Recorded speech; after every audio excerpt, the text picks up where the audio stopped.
Hello everyone, welcome back. Where do I want to show my game? There it is. Lovely to see you everyone. I hope you're ready for this. We will be doing some tourism today for a couple of hours at the very least. And as you can see way up there, I will not be the guide. RandomPal, welcome on in. Hello everyone. Hi. Not even death can This is save you RandomPal, from me. the madman who made beautiful cities of Morrowind. That sounds about right. Before we continue, guys, can you tell us if, our voices are more or less on the same level?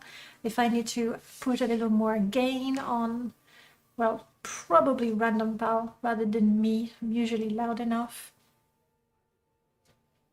Test.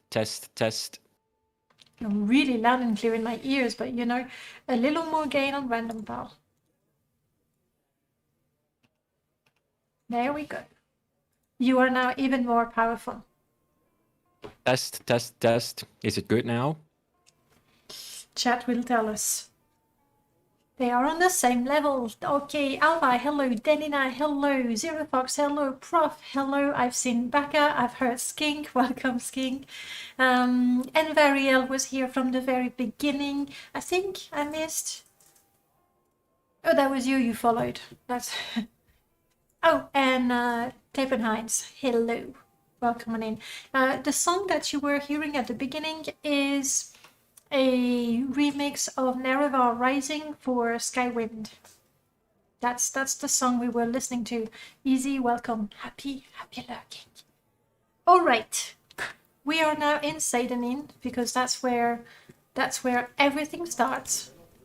So we'll take a tour in Seydanin, and after that, chat, you'll tell us which town you want to visit, okay? This is a guided tour. Shall we take a look here at Ariel's? Is there much to see? There aren't many changes here. I basically just changed some things on the upper floor. Please, by all As means. I found it was a bit weird that Alone, which is basically a scout, was looking like she was the bartender. So I added a dumber lady. She's a publican, and you can rent a room now. Ask your question. It's a bit You can take a look at crowded. the room. Yeah, it's a bit crowded with friends and foes, but it's a tavern. It's fine. Actually, it's crowded with friends and foes. This lady sells food. I mean, let's face it, Seydanin is the place to be. Yeah, yeah. And I added bed rental functionality. You can rent a room in the attic. That's pretty cozy. Oh yeah, Come on, the take a room look. up there. Yes, definitely. Aren't you a sight? What can I do for you? Yeah, I'm filthy rich. We're good. I'm not Okay. used to having money in my games. Yes, 10 gold. That's a fair price, especially if it's cozy. Oh, it is super cozy. Oh wow, it's a million times better than that disgusting bedroll you have in the office in the census. Yeah, it's really cozy, and this comes originally from a mod called AST Sedianin Arile Attica Dawn, I think. I had merged this into Improved Inns Expanded, and then I decided it was too cozy. I wanted to have it in Beautiful Cities itself. Too good, it's just gotta be there. Fine, and I don't think that will conflict with Halves the Publican that adds beds to a number of places. No, it's not a conflict Aren't you a because sight? What can I do for you? the publicans doesn't touch Sedianin. That's what I thought. Brilliant. Please, by all means. You're I'm listening. big, you're rude, go away. What All do you right. want? Chat, before I forget, you know how it is. I keep talking. I get absolutely fascinated by what I'm looking at. If you have any questions for RandomPal, type them. There's a chance they'll be answered, okay? Don't forget, if it's a stupid question, the answer could be anything between nothing and a stupid answer. It's up to you, whether you want to risk it or not. The game volume is a tad loud. I'll reduce that right now. That is actually not difficult to do. I'm guessing the effects were quite loud. And the music is already quite low. Okay. Random. Okay, so tell basically, basically the way I approached Denina, but the way I approached town overhauls in general is instead of forcing something that I liked into the game, I'm a god. try to find. How can you kill a god? Hang on, RandomPal. Intoxicating innocence. Somebody really loud on God. screen. How can you kill a god? I know you have the stream Shame on you. muted. No cascade. Null Cascade. Hey, Null. When Null comes in, he has a very loud song. Okay, we're good now. We're good. Okay. I'm sorry to interrupt you. No, don't worry, it's fine. So I was saying, I try to approach town overhauls by first trying to find issues basically with the towns, what needed to be fixed or improved. And in this case, for example, I think the port was something that seemed really obvious. You know, Denina is supposed to be an imperial port, a port of a certain importance. And yet there was no shipmaster, no ship docked in Denina, which I found was weird. But it was probably because there's the Chargen boat that is scripted, so they probably didn't want to mess around with that part of the town. And but I did. I placed an identical ship that is scripted to appear after Chargen is done, and you have a few travel options. Then the second issue I found with Denina was the Lighthouse. The lore about Lighthouse says that it's supposed to be huge and dominate the area, and it's supposed to be called the Grand Pharos. It's not basically, grand. I found I tried a lot of different combinations for the Lighthouse. And there's actually an interesting story behind it that I want to share. When I made the standalone mod for Denina, I made this pretty thing with the rocks and the path leading to the lighthouse. And when I released the mod, I had a geologist comment on the Nexus that from a geological perspective, the rock formation was not realistic. And so I started to try and improve that. I had someone draw a concept art of how it should look realistically. And I took at least 30, 40 different rocks, both from Tamriel Rebuilt, from On the Rocks. And I tried many, many different combinations. And when I was happy, I had Dark Free, basically cut them all in Blender and merging what I had done in the construction set to make a unique model. And then I got the approval of the geologist. So, the rock formation was approved by a pro geologist. That's a plus. Good. So I was hesitant to play your mod, but now, okay, fine. That was the one thing I was missing. So all these rocks are only one model. That's for the FPS, I assume? Yeah. If you go down and you disable the rocks, you can see that even the planks have been merged into the model. So basically everything disappears. And the focus on optimization is something that I will show you. We have made a huge effort, not just here in Denina, but basically everywhere.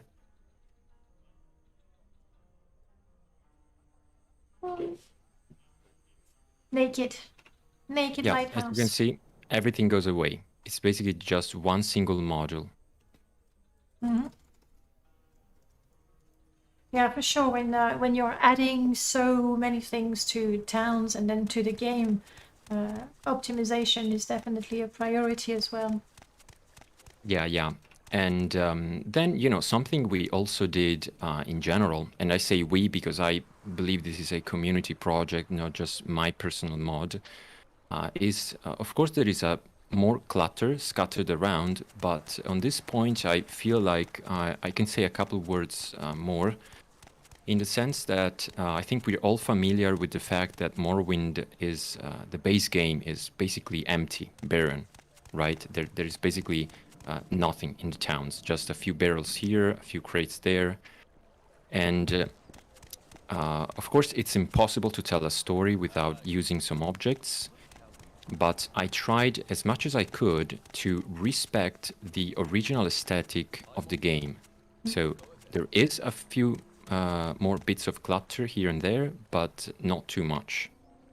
I tried to only add what was necessary. You know, in this case, for example, I wanted Sidianin to feel like a port town, like a fishing village, and so there's some fish nets, some hanging fishes, stuff of that nature. But I think it's pretty tame compared to some other mods.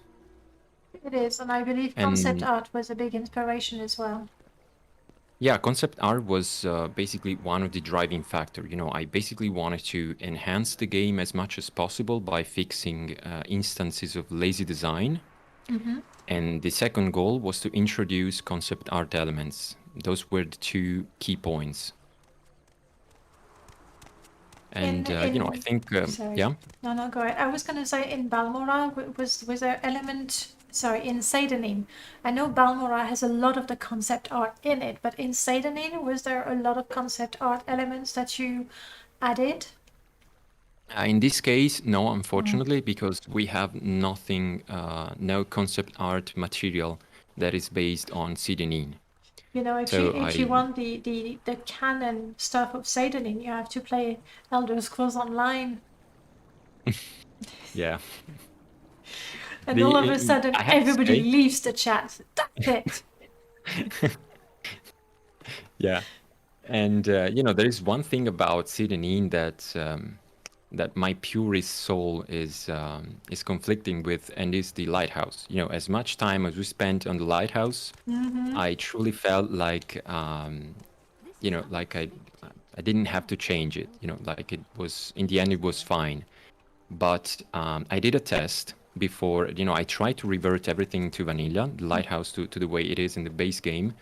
But beforehand, I made a quick test. I took the census office tower and I dragged it across the map close to the Lighthouse. And I found that the census office tower was taller than the Lighthouse. And, that was really underwhelming for me, and I decided to keep the Lighthouse. I just couldn't force myself to make the Lighthouse so short and underwhelming. If I remember, in the first version of Seydanin, you actually had two versions, with the original Lighthouse and this one. Yeah. There was actually also a middle ground version with the Lighthouse that it's basically the same as the original one, but scaled a bit and placed a bit higher. But in the end, I like this version, and I also had Darkfree, which is a member of the community that is now not really active.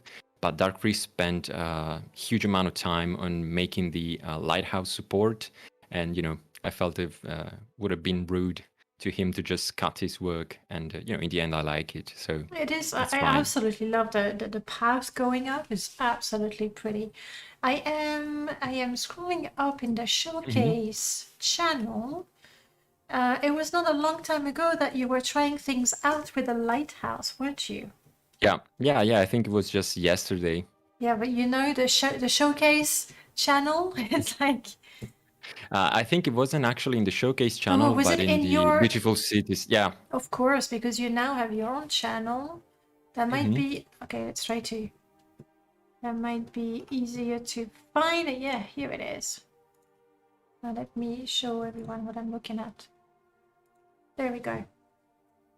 So you were trying to actually move the Lighthouse a little bit further away from the village? Yeah, as you can see here, there's Krieg saying that he almost had a heart attack. Basically, when I mentioned that I want to revert the Lighthouse to the base version, everyone, there wasn't a single member of the community who was supporting.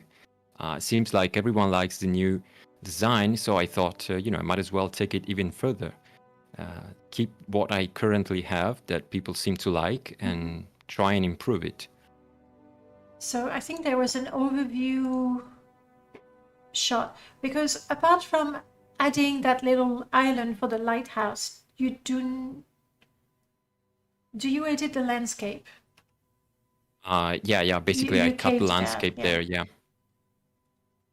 So it's not really Well, further out to sea. It's just that the land has been yeah. It's lowered. has only been moved a little bit on the right. But yeah, I don't think I will go with this. I like what's currently in the mod. Well, Quicks will be pleased. And also one thing I like to say, as I saw someone in the chat mentioning the monolithical approach and the lack of modularity, is that of course Beautiful Cities is built to be compatible with many other mods, but it's not compatible by design. It's not compatible because I made compromises. It's compatible with a lot of other mods because I made the effort to make patches. There's now more than 70 patches.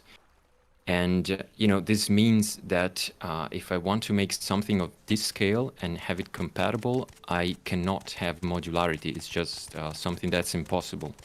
Because even something small like, R0 bell entrance Keems mod, the bell at the entrance of the Imperial shops, that will require me at this point to make like 4 different versions. Because are you using the shop in Pelesiad? Are you installing the overhaul of the mod in Caldera? I need to make a different version, and it's basically impossible. And then another thing I realized as I was making town overhaul mods is that in the end, if you are installing things that are made by many different persons, you end up with something that looks like a patchwork.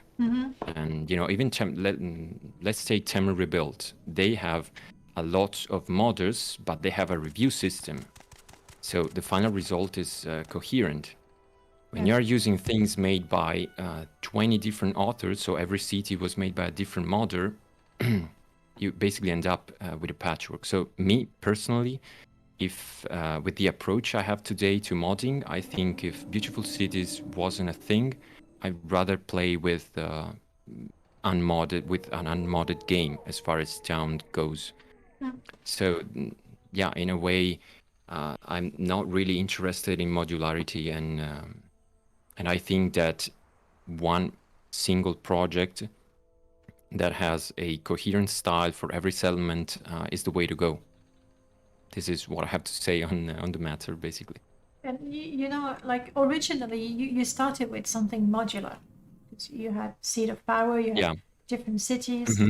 But if you want to make many mods work together, modularity, like you said, it becomes a nightmare. So at some point you just need to decide. Yeah. Hello.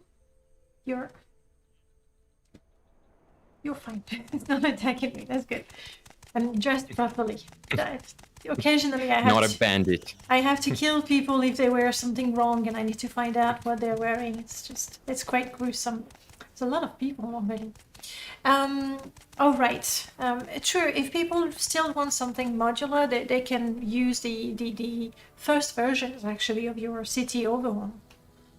Yeah. But I have to say, at this point, after I think more than 90 updates to Beautiful Cities, the standalone mods are a different thing compared to Beautiful Cities. I fixed so much, improved so much, and added so much content that it's a different beast, basically. You'd miss out. Different. You'd miss out on many things.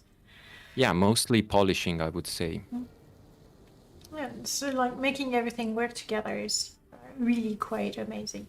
The downside of that is that if somebody wants to use a mod that is not integrated in Beautiful Cities or doesn't have a patch for Beautiful Cities of Morrowind, chances are it's not gonna work straight out of the box.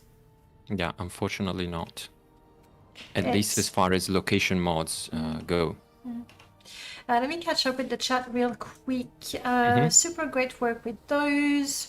The M-Locks rules and the patches. Everybody is very pleased with your work. To sum up, Do you plan on working on things other than cities like Stronghold, Ruins, Cave? Do you want to keep on building things, or are you eager to try something Yeah, but else? I have to say, dungeons in general, strongholds, ruins don't really interest me. I have to say I really like making towns and I like making interiors. So currently I'm working with for Chamber Rebuild, and I'm making some interior overhauls. They are working on revamping the first interiors they made. And that's something I enjoy. Making dungeons is really not for me. I had to make one for the Madness event, and it was fun to some extent, but it's not something I truly enjoy. I'm guessing is that because with the city you tell a story, you put a pot there because you imagine that whoever lives in that house would be having their lunch there. Like when you place the clutter, you tell a story basically. In a dungeon, probably not as much. Yeah, plus I have to say that I think the dungeons of Morrowind in general are quite generic and uninspired just by nature. There's nothing special about the caves of Morrowind, whereas the world building of Morrowind in general is very creative. Making a Telvanni town is incredibly fun. Placing rocks and enemies in a cave is it's just not the same thing. It doesn't even feel like Morrowind, to be honest. Fair enough. Chat, we need directions. What is the city you want to explore next? I mean, Pelagia is right here, but you say the word, but you say it now. In the meanwhile, RandomPal, I have a question. You mentioned madness. That was your first madness. Oh yeah, it was the first madness event. How was it? How would you sum up the event? Well, I always when mad basically stood up to its name. It's really a madness event just for mad people. And to be honest, I wasn't even planning on joining the madness event, but I got dragged into it by Vegetto. Vegetto, which is at this point a good friend, is part of the reason why I wasted so much time modding Morrowind. He's laughing. I can see the pride. Yeah, it's your fault. No regrets. No regrets. That's what he's saying right there. And we had a lot of fun, but it was really something just mad people would do. At some point, some of the members of our team dropped out, and Lucifer was really she had a lot of work to do, and in real life stuff that was keeping her from modding. And I would say me and Vegetto made 80% of the mod, and it was just an insane amount of hours, just an insane amount. Crazy, huh? Yeah. Silver lining, you were roughly in the same time zone. Yeah. For 2 years, with my team, Merlord was in New Zealand, I was in Europe, and the other team members were in the States. Yeah, I can imagine. So yeah, I was dreaming Morrowind basically. Oh, but well, I have to say it was the same for me, to be honest. Danae made me do it, and I have no regrets, no regret whatsoever. In fact, I risk, forcing you to do it again next year. Well, at this point, I love it. I already went to mad at this point, so I mean for the next event. You're ready. You're ready for the next one. Yeah, absolutely, yeah. And it's we were talking about it not a long time ago.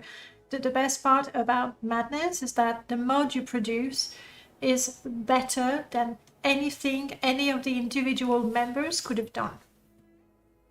Yeah, absolutely. And I had to say, for me personally, the Madness event was also the first time I really made something from scratch rather than using other mods as a base. And it was also the first mod where I really focused on interiors. And, I almost discovered a new side of modding. So I'm glad that I participated in the end. Good, excellent. We have arrived in Saran. What is the story with Saran? Oh, Suran is another settlement where we have no concept art material, so I had to, make something on my own. And a special thing about Suran that probably not many people notice is that every single building in Suran is either a shop or a service of some kind. There are no buildings that are just a house for someone. Not a single building.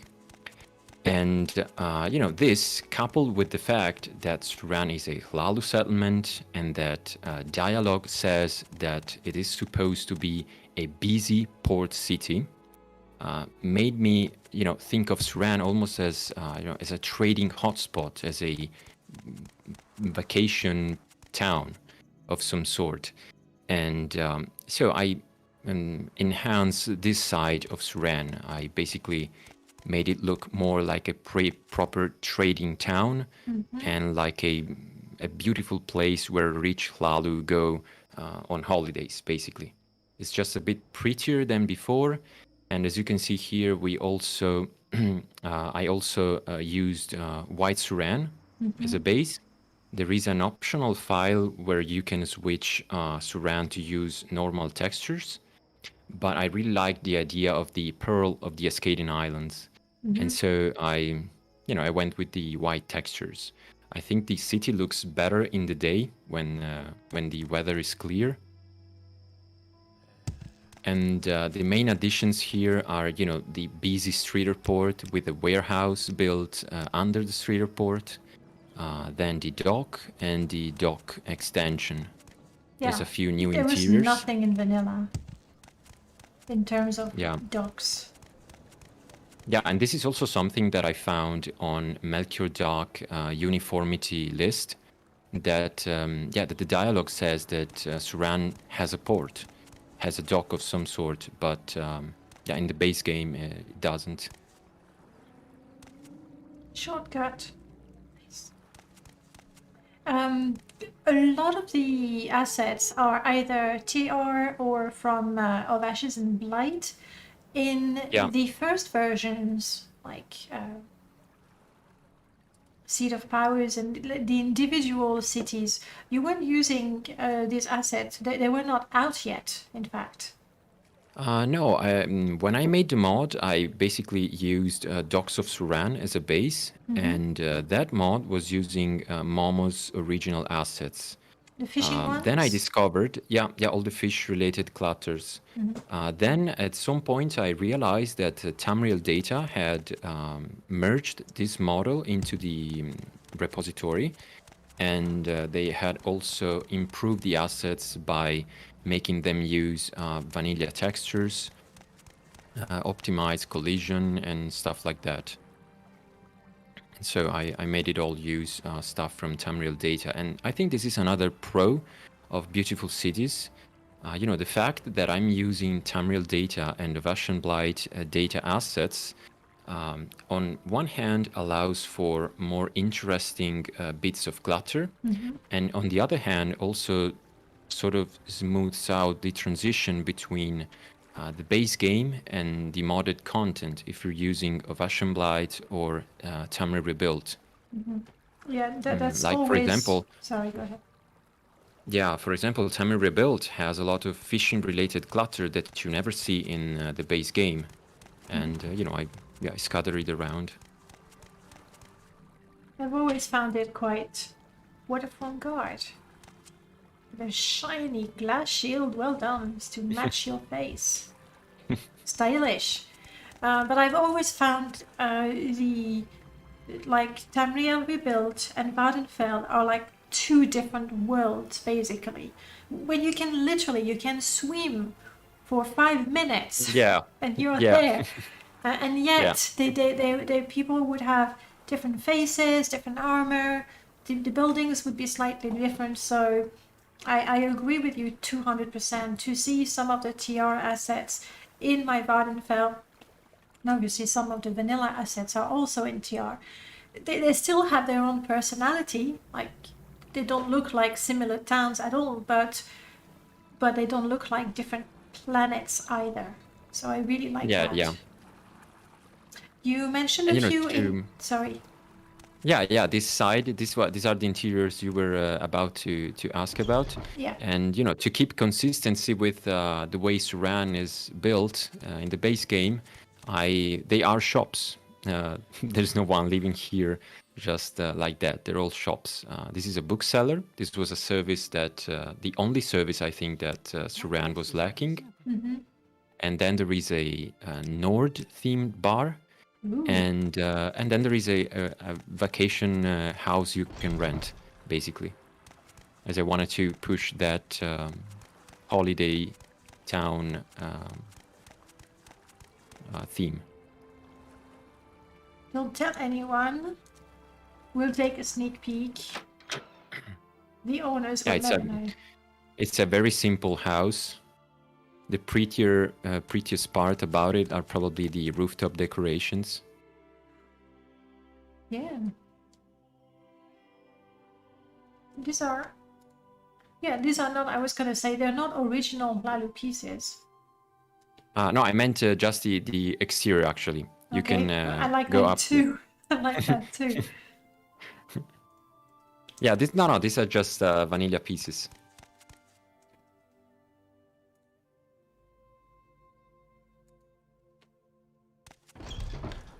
Rooftop, you say?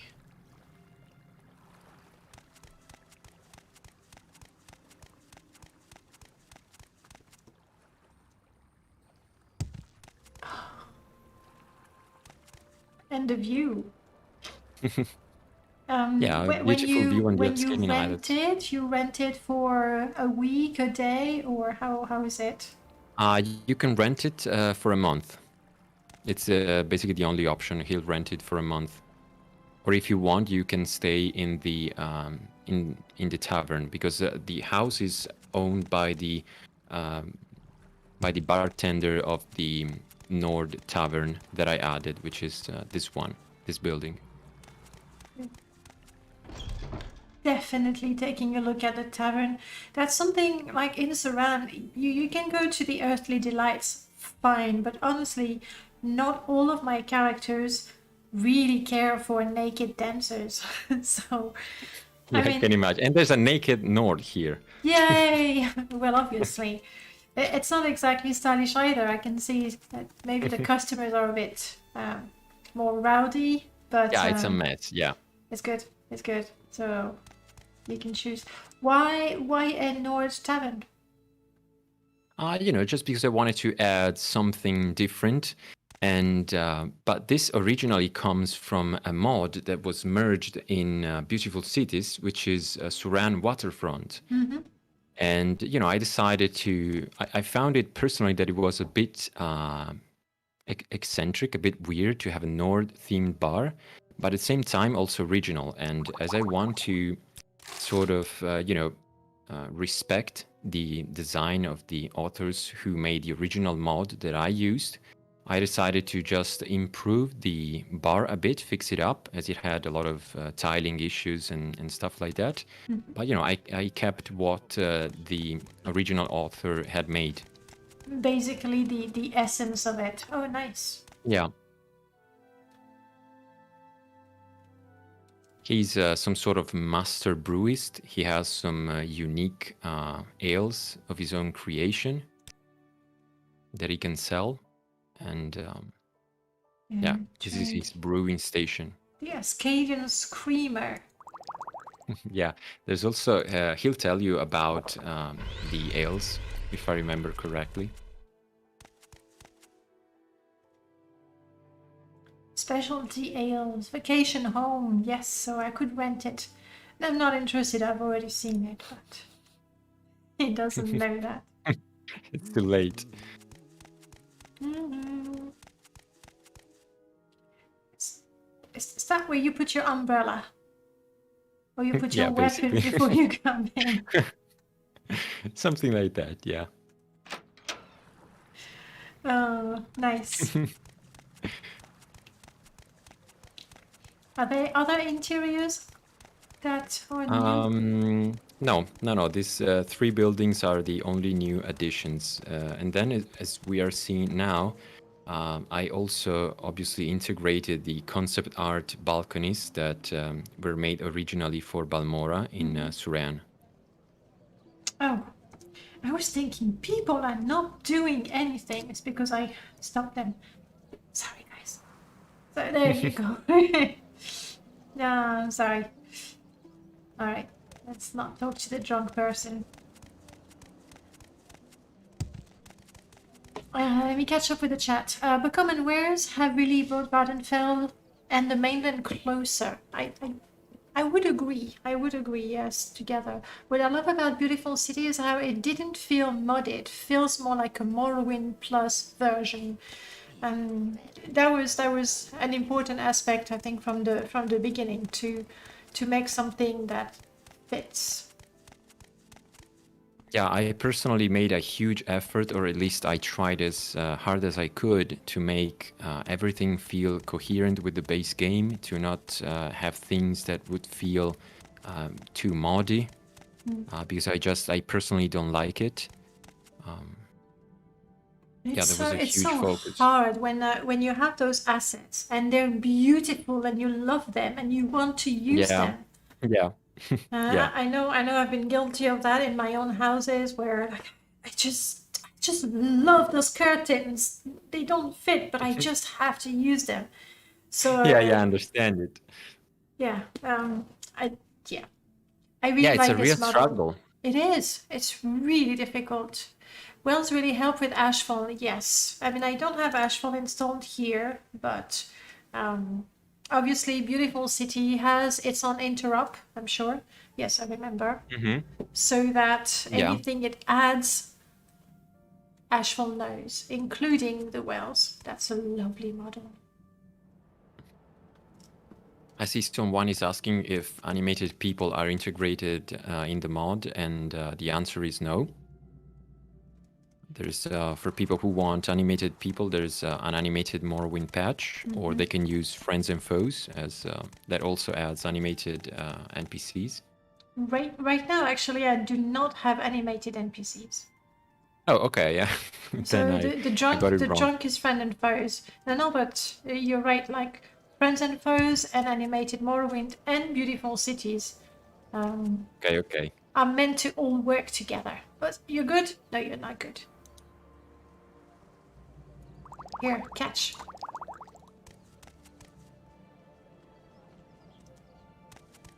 I tried to help. So, but if you want more Friends and Foes, will have drunk people sitting at a table and eating, people praying. If you want more interesting animations like Smith actually hammering, if you had animated Morrowind there, you would see a Smith actually hammering down on the anvil and that sort of thing.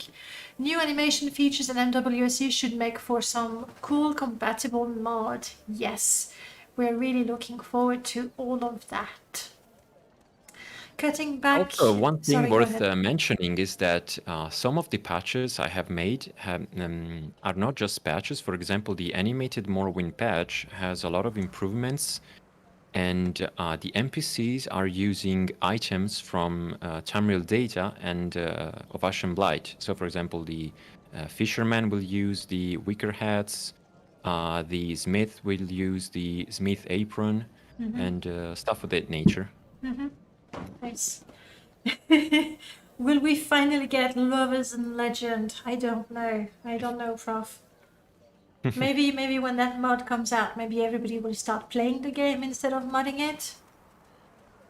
But I don't really believe it. Right. Is there something we've missed about Suran? We've seen the dock and the more not industrial, but the. I think a cute addition is the warehouse built under the streeter port. That was, something I thought it was creative, and I actually saw something like that in a Russian mod called From Balmora with Love, and it did something like this in Balmora, and I liked it a lot, and I decided to make something similar in Suran. So, the interior matches the exterior in terms of shape. And clutter. Who owns this place? It's basically owned by, I'm not sure actually, but who would you think would handle the port, the dock clutter and stuff in Suran? I'm not sure. I guess is the it rich Oran? Yeah, Lalu. Oran over there in his manor? Yeah, I guess it would be he basically. It is Oran, right? What's funny is that if you get into the manor, there's actually a merchant. So even the manor is a service in itself. There's not a rich Lalu just going on about their lives. There's a merchant. That's But yeah, I suppose that's what I thought of when you said that everything is a shop or a service, and I was thinking, yeah, even the one place that's a manor, a place where you're supposed to live, also has its own service. So yeah. Yeah, basically. So where do the people live? Not sure. They're all passing by as tourists or merchants. That's my assumption about Suran. They have a little foldable hammock or bedroll behind the counter, and when they close shop, they just... Yeah, pretty much. That's the way it is.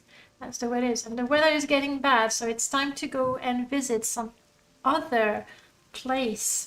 Chat, I'm gonna let you tell us where you want to go next. In the meanwhile, RandomPal, tell us about that incredible story that is Morrowind and you.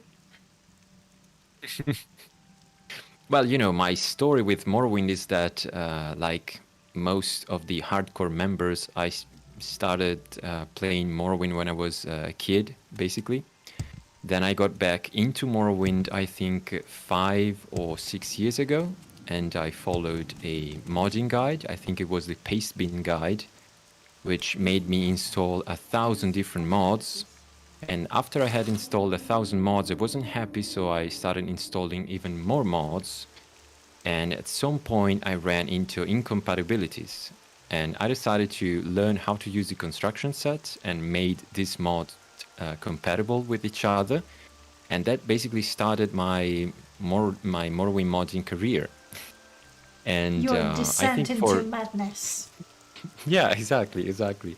And I think for the first 2-3 years, I just modded and made mods for myself. Then at some point, I joined the Discord. I started talking about mods, and I mentioned I had some of this merge of mods. And a member of the community asked me if I was willing to share them. And I personally thought they were just trash, basically, but he liked it a lot. And that prompted me to release them on the Nexus, basically, and go through the whole process of asking for permission, making mod pages, taking screenshots, and that stuff. And the reaction from the community was, the fun part, very fun part, yeah. And I got an incredible reaction from the community, maybe because there wasn't really anything going on as far as town overhauls goes. Apart from Rebirth. I wouldn't say there was nothing going on. Yeah, there's Rebirth on one side that comes with a whole bunch of things. And then it could be more a matter of maybe there were just too many things. Maybe, that I would asked make myself... the cities massive, others that would be too extravagant, others it was like, not enough. And as you pointed out before... My first mods were actually pretty bad. They were like that. They were not very vanilla friendly. They did some weird stuff with the towns. So I don't really have an explanation as to why people liked them right from the start. But yeah. Now you got me curious. Yeah, actually my first town overhaul mod was Epic Balmora Redux, which is just simply trash. There's I never other liked way. Epic Balmora. I do love Epic Dragonfell. We want. Oh yeah, that's really cozy. Page 3, all the way down. Scripted alchemy vendors, restock and rebalance. Oh, is that the one based on superstars? Yeah, exactly. Yeah. Okay, I see the one. Epic Balmora Redux, your second mod. Yeah. Ebonheart Statue Replacer. Oh yes, I used that one. Though there's a couple of heads that are missed. Oh, didn't know that. You didn't report it on the Nexus. But because I'm not entirely sure that it's your fault. Like I saw okay. I saw a noble without a face, and it came from Evolga's mod, and I am using the patch, but I didn't investigate, so I was not going to tell you, hey, your mod is not working without, making sure that the problem was there. Okay. First mod in 2018. So, yeah, going on 3 years. Yeah, and as you can see, that is quite a complex mod for a first mod, which, I mean, I don't know exactly when I started messing around with the construction set, but the fact that in 2018 I was able to finish the basic alchemy module of Superstar ST Alchemy means that I had at least 1 year of experience with the construction set, at least, because that's a confusing mod to work around. There's scripts, you need to know how leveled lists work, how containers work. Yeah, and as you can see, the first mods are just basically patches and merges of other mods. And that was the beginning of the end. Right there. Yeah, exactly. Yeah. Bigger Aldrin was cool. Bigger Set with Mora was nice too. Just hard for FPS quicks. You mean the epic versions? I've always been bothered by the fact that buildings were not buildings, and it didn't feel very natural to walk around. Yeah, absolutely. The thing is, when I made not Balmora because I didn't like it, basically after a few weeks I was already bored with that mod. But when I made my Aldran and Sarit Mora mod that were based on the epic mods, I actually made interiors for all of them. So I made roughly, I don't know, 6 interiors, something like that. Something that, just a madman would do. And at some point I got bored with it, so there's hope. I got bored with the gigantic town thing, and I removed and nuked all the interiors I had made. That's pretty sad from a modder perspective. Really hard, really hard. I think it's a matter of quantity versus quality. Yeah, absolutely. Because if you look at Daggerfall, the game Daggerfall, it's huge. It's huge. It's massive, but every city is the same. Every dungeon is the same. Maybe they had a couple of tile sets. It feels extremely repetitive. So while it's really huge, I personally I can't play it for hours and hours on end because it's the same thing over and over. Whereas with Morrowind, it's still quite big. But there's something to see, especially in the world design. Yeah. I agree 100%. And nowadays I'd rather make a few interiors that are highly detailed and immersive than make 100 copy-pasted interiors that add really nothing basically to the experience. So most of my mods have gone through several versions. I think I made at least 6-7 different versions of Sarit Mora before getting to what I have now in Beautiful Cities.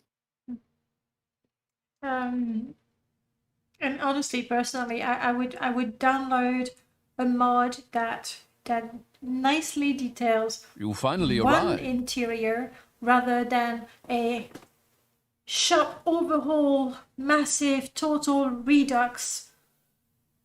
And it might be really good as well. And maybe depending on the author, like if I know the other mods, I might believe that indeed absolutely every shop is going to be quality, but I'd rather just download one where understand. a lot of thought went into it.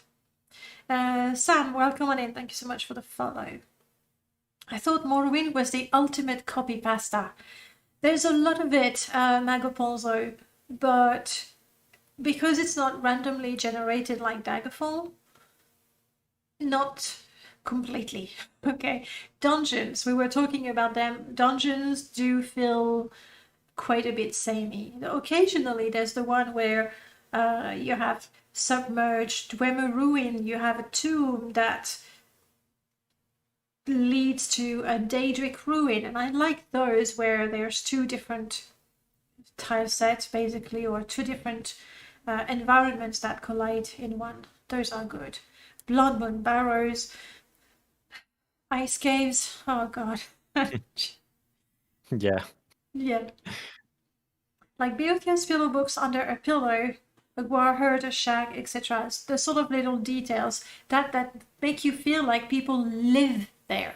Especially considering that animations are not the strong suit, let's just say.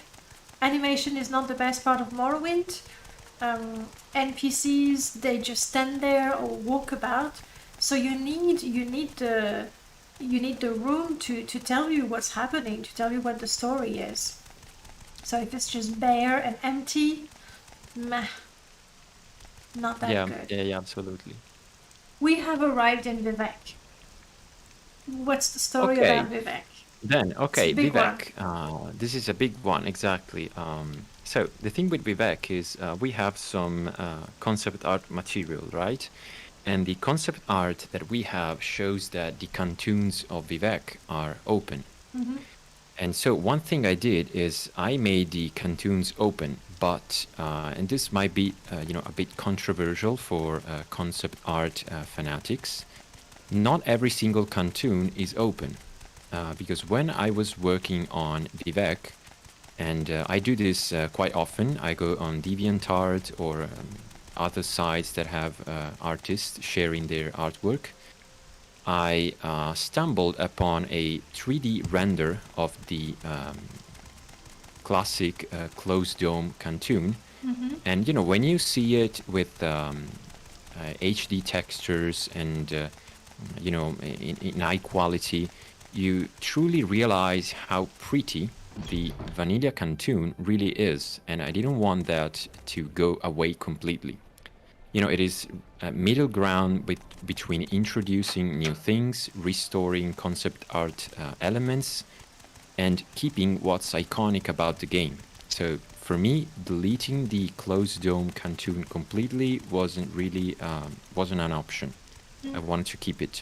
Not to mention that having absolutely every single area closed feels like, oh, they're all the same, it's boring. Likewise, having all of them open. Yeah, I agree 100%. I got, when I tested, when I used open cantoon mods like Rethinking Vivec and No Frills Open Vivec, I noticed that it was all looking a bit too samey, too square and boring. And so some cantoons are open and some are closed. And I went with the idea that the foreign quarter would be open because it's a market cantoon basically. So it's convenient that it is open. And then the faction cantoons are open too. And the residential cantoons in the arena are closed, because I feel they can work with the more, let's say, intimate atmosphere. And the arena also, I think it can work. Plus, having a closed plaza means performance is generally better. And as there are a lot of cool mods you can use for the arena, I decided to keep it closed. But there is one thing about the closed plazas is that they're not just untouched. I used something similar to atmospheric plazas of Vivec. I don't know if you know the mod. No, I don't. No? Okay. I don't see it right now. Okay, so the mod basically turned the plazas in interiors behaving like exteriors. Yes, so okay, they I'm will there. see. I'm there. Oh, okay. With the okay, domes, okay. yeah. Okay. Sorry, too many mods. Too small ahead. Okay. So basically, the plazas now have Great. dynamic I'm sure you'll lighting, fit right and in. we made Vegetto actually made a model that's an improved version of the model used by atmospheric plazas. that looks more like there's glass on the windows. And so yeah, basically I try to get the best of both worlds. We have closed cantoons, open cantoons, but the closed ones have this cool dynamic lighting. Let's go check it And out. then yeah, and then a few more additions are the streeter port has been made a bit more unique. Yeah, we Because took you a know look. Vivek, yeah, we already saw it, I think. Because yes, you know, Vivek is the biggest town of Morrowind basically, and it had just a simple dock and a streeter port that's you know, smaller than the streeter port of Suran, and that was really weird to me. So there's now 2 massive docks. There's a big port close to the temple, and the streeter port is bigger, and there's signs that, you know, some trading is going on in Vivek. As it should be. As it should be. Yeah, Here we go. Close plaza. Arena. we found one. Yeah. But it's the arena, so I'm not sure that the light would... Yeah, it should work. I think just the rainy weather is making it a bit. You can see it's brighter. And I believe we have the sky behind, don't we? Yeah. You can see the Nice. outside. Yeah. Yeah. Beautiful, beautiful. We need the sun. Mud it. Go for it, go for it. Vigra, thank you so much for the follow. Welcome on in. And yes, it's not so much an interview. We're looking at beautiful cities of Morrowind, and RandomPal, the author, is telling us everything about it, basically. All the secrets, all the questions we were thinking and we never dared asking. What is the latest or the last major change that you had in Vivek? Was it changing the interiors of the wasteworks and making the open cantons? That was So before. basically, as you know, I think many people know that I like to port stuff over from other mods, just because, you know, I can. Permissions are open, and I think there's no point in doubling efforts. You know, if someone has already made something great and I can use it, I will. So Atraionis made for Rethinking Vivek a merged interior for the foreign quarter. So the upper and lower wasteworks are merged, and that is something that I think is really cool. The additional change I made was to add Vivek Wasteworks expansion to that. So the foreign quarter canton feels truly like almost like a mall, like a maze. There are a lot of merchants and shops. And the latest big change I made is that I ported over another thing from Rethinking Vivek, which was moving the entire foreign quarter canton in a symmetrical position. So that was quite crazy, Quite to an be honest. endeavor. Yeah. In the first version of Beautiful Cities, this wasn't a thing because it's a nightmare for compatibility. And but, you know, at some point I decided I wanted that feature in Beautiful Cities, and When you I took have the to time. have it, you have to have it. Yeah, The way it exactly. is. Yeah. It's just the way it is. And the biggest nightmare about that was patching Abbott's mods.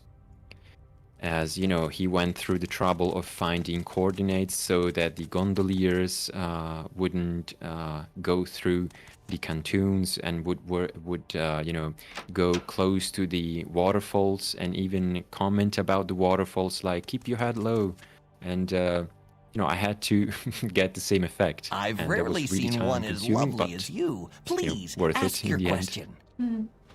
A I visitor. can, and What brings you thank to you for the Vvardenfell? follow, Mr. Metal Skull.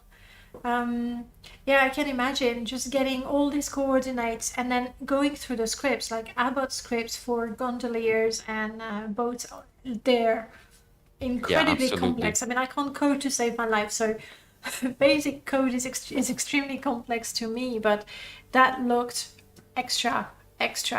Yes, Streamlabs, I am showcasing a mod, thank you. It's my bot reminding me to do things. We are in the blue Kaguti. That is completely new, isn't it? Yeah, it's a new addition. This Love comes it. from Vivek Wasteworks expansion, just to give credit where it's due. Ooh, ooh. We have a plate. Oh, someone already mentioned that. I think it's from a mesh replacer. I don't think it's actually an issue with the mod. I remember checking that. So this plate must be just a little bit further, and the regular model Yeah. is fine, but I'd steal it, but this is a lovely place. It might be properly smoothed meshes. Could be. Might be. Could be. On this install, I have Mob, Atlas, Smooth Meshes, Superstars Meshes as well, I think. I'm just hoping, I would love for these cushions to be ashfall cushions, so we can Yeah, definitely, yeah. sit down. Just imagine I'm sitting down. Crouching just doesn't do it. No Yeah, customers, it hey? doesn't work. It's not the same. So good to know. If you have many companions and you want a quiet place to party and be loud, this is the place. There's no one. And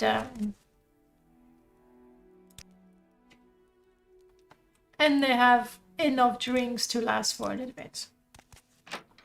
Good address. Yeah, this actually sounds like something I could tweak in the animated Morrowind patch.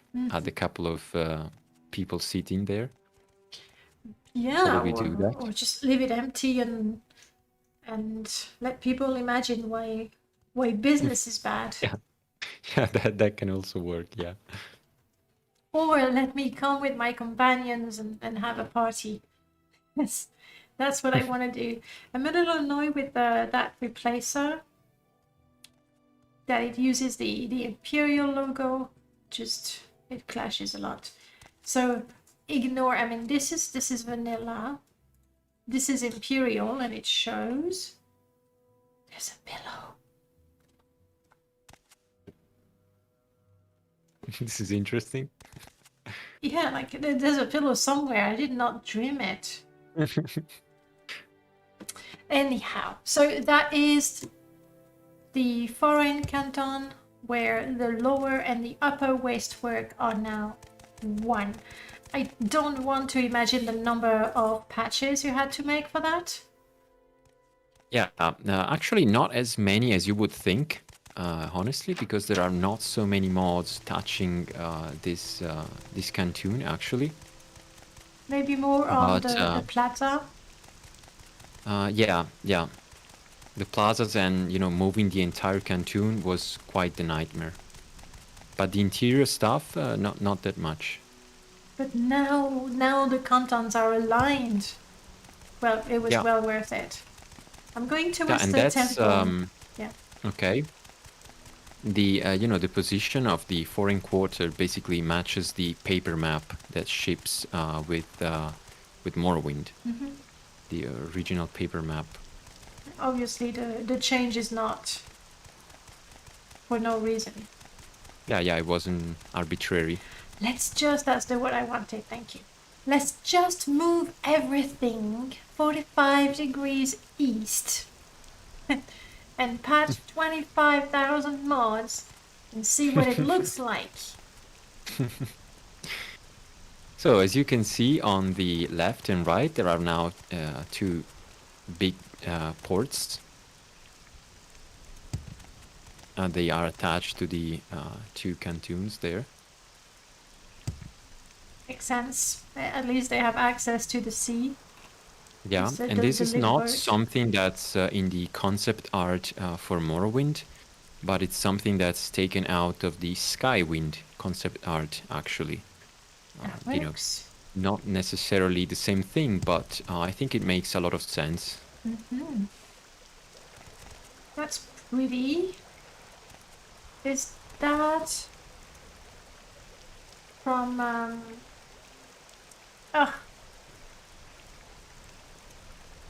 This all comes from Dramatic Vivek, basically. Dramatic Vivek, yes. London works. models. Yeah. Very nice. Very peaceful.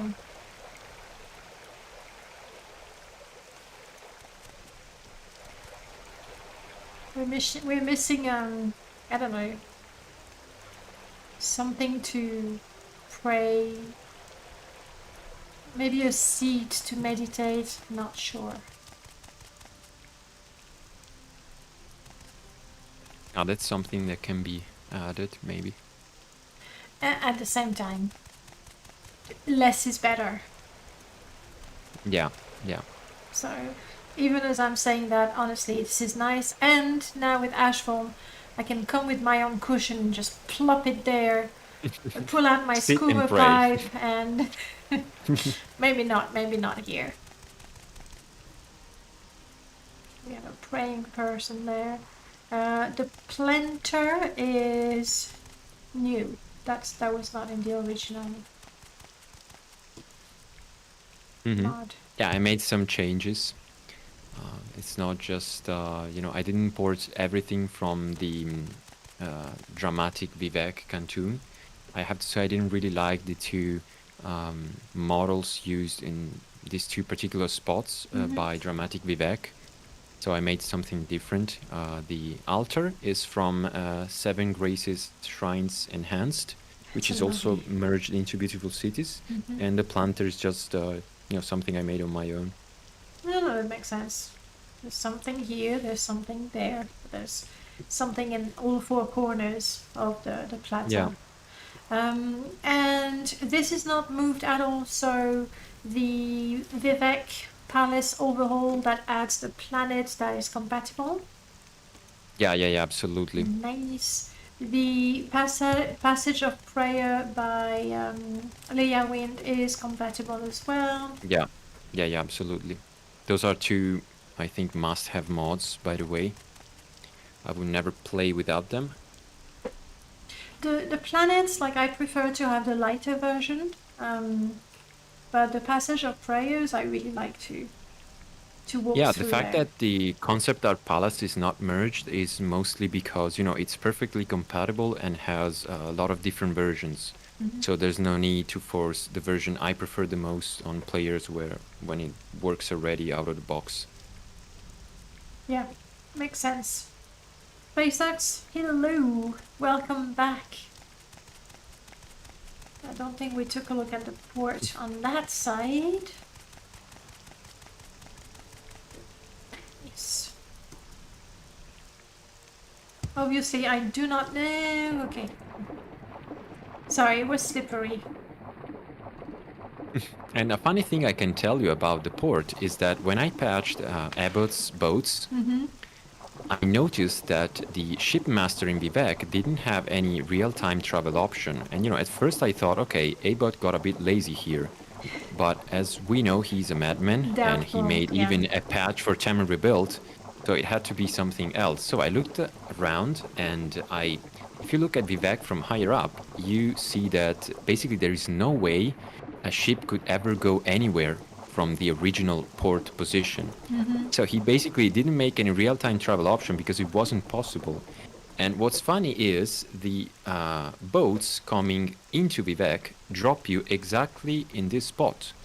So basically the patch for Abbott boats was really easy because it was already dropping you basically in the same exact spot where the new port is. Nice. No worries. I request stairs or a ladder for the clumsy people who fall in the water and cannot find their way back up. These people exist, okay? Work. It happens. Yeah, it absolutely. We're pretty hardcore about Morrowind modding, are we? Would you define yourself as pretty hardcore? Well, at this point, yeah. Basically, I know Morrowind better than I know my own apartment. I mean, How I know big is every your in and out. apartment? It's not big, but I've only been living here for 1 year. Fair and enough. So, but yeah, it speaks a lot about how much time I spent on Morrowind. But it is true though, like in your own home you'd go, where is that thing? And you'd look everywhere for it. But if you say, okay, in the construction set, I need a bone, and you know exactly where to go to find your bone, or I need a pointy Exactly. rock, and you know exactly where to find it. But yeah. So yes, Yeah, pretty hardcore, much. pretty hardcore. Just installed a new climbing mod. I still haven't tested that. Oh, I have a. Oh no, first, sorry, let's be a little organized. Have we missed something about Vivek? Well, there's I'd say there's a lot of interiors being added to the cantoons. There's almost 20 new shops, but it's not worth going over them. We'll discover them when we actually Yeah. play. Fair enough. Yeah, absolutely.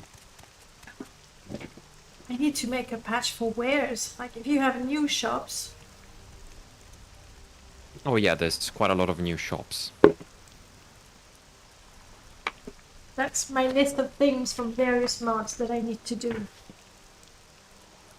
Wares. Yeah, because I definitely wares for become. Okay.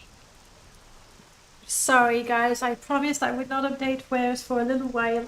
I lied. I lied. Right.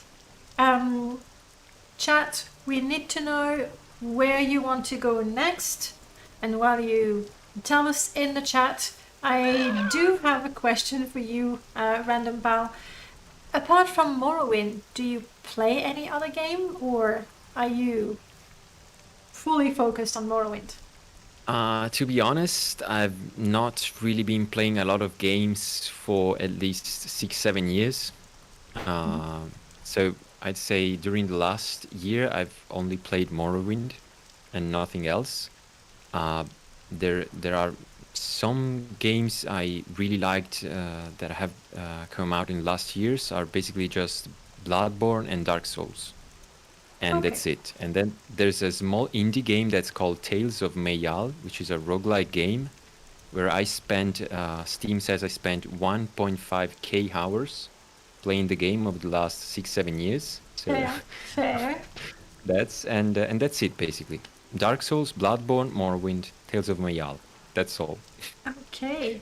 When you play Dark Souls, that's Yeah. heavily combat oriented, and then you play Morrowind. Oh, question: do you actually play Morrowind? Basically, no. I basically mod Morrowind and explore the beautiful alien world. That's my way of playing it, basically. I do nothing enough. else. Fair enough. So my question that was, doesn't the combat in Morrowind feel very, very lacking after playing Dark Souls? Pointless. Oh, because, absolutely. yeah. Okay. So I have Vvardenfell or Sadrith Mora. You need to make Okay, up your mind, guys. I would skip Dragonfell or keep it as a last resource because it's not even in beautiful cities technically. It's a okay. separated module. Then Sadrith Mora it is.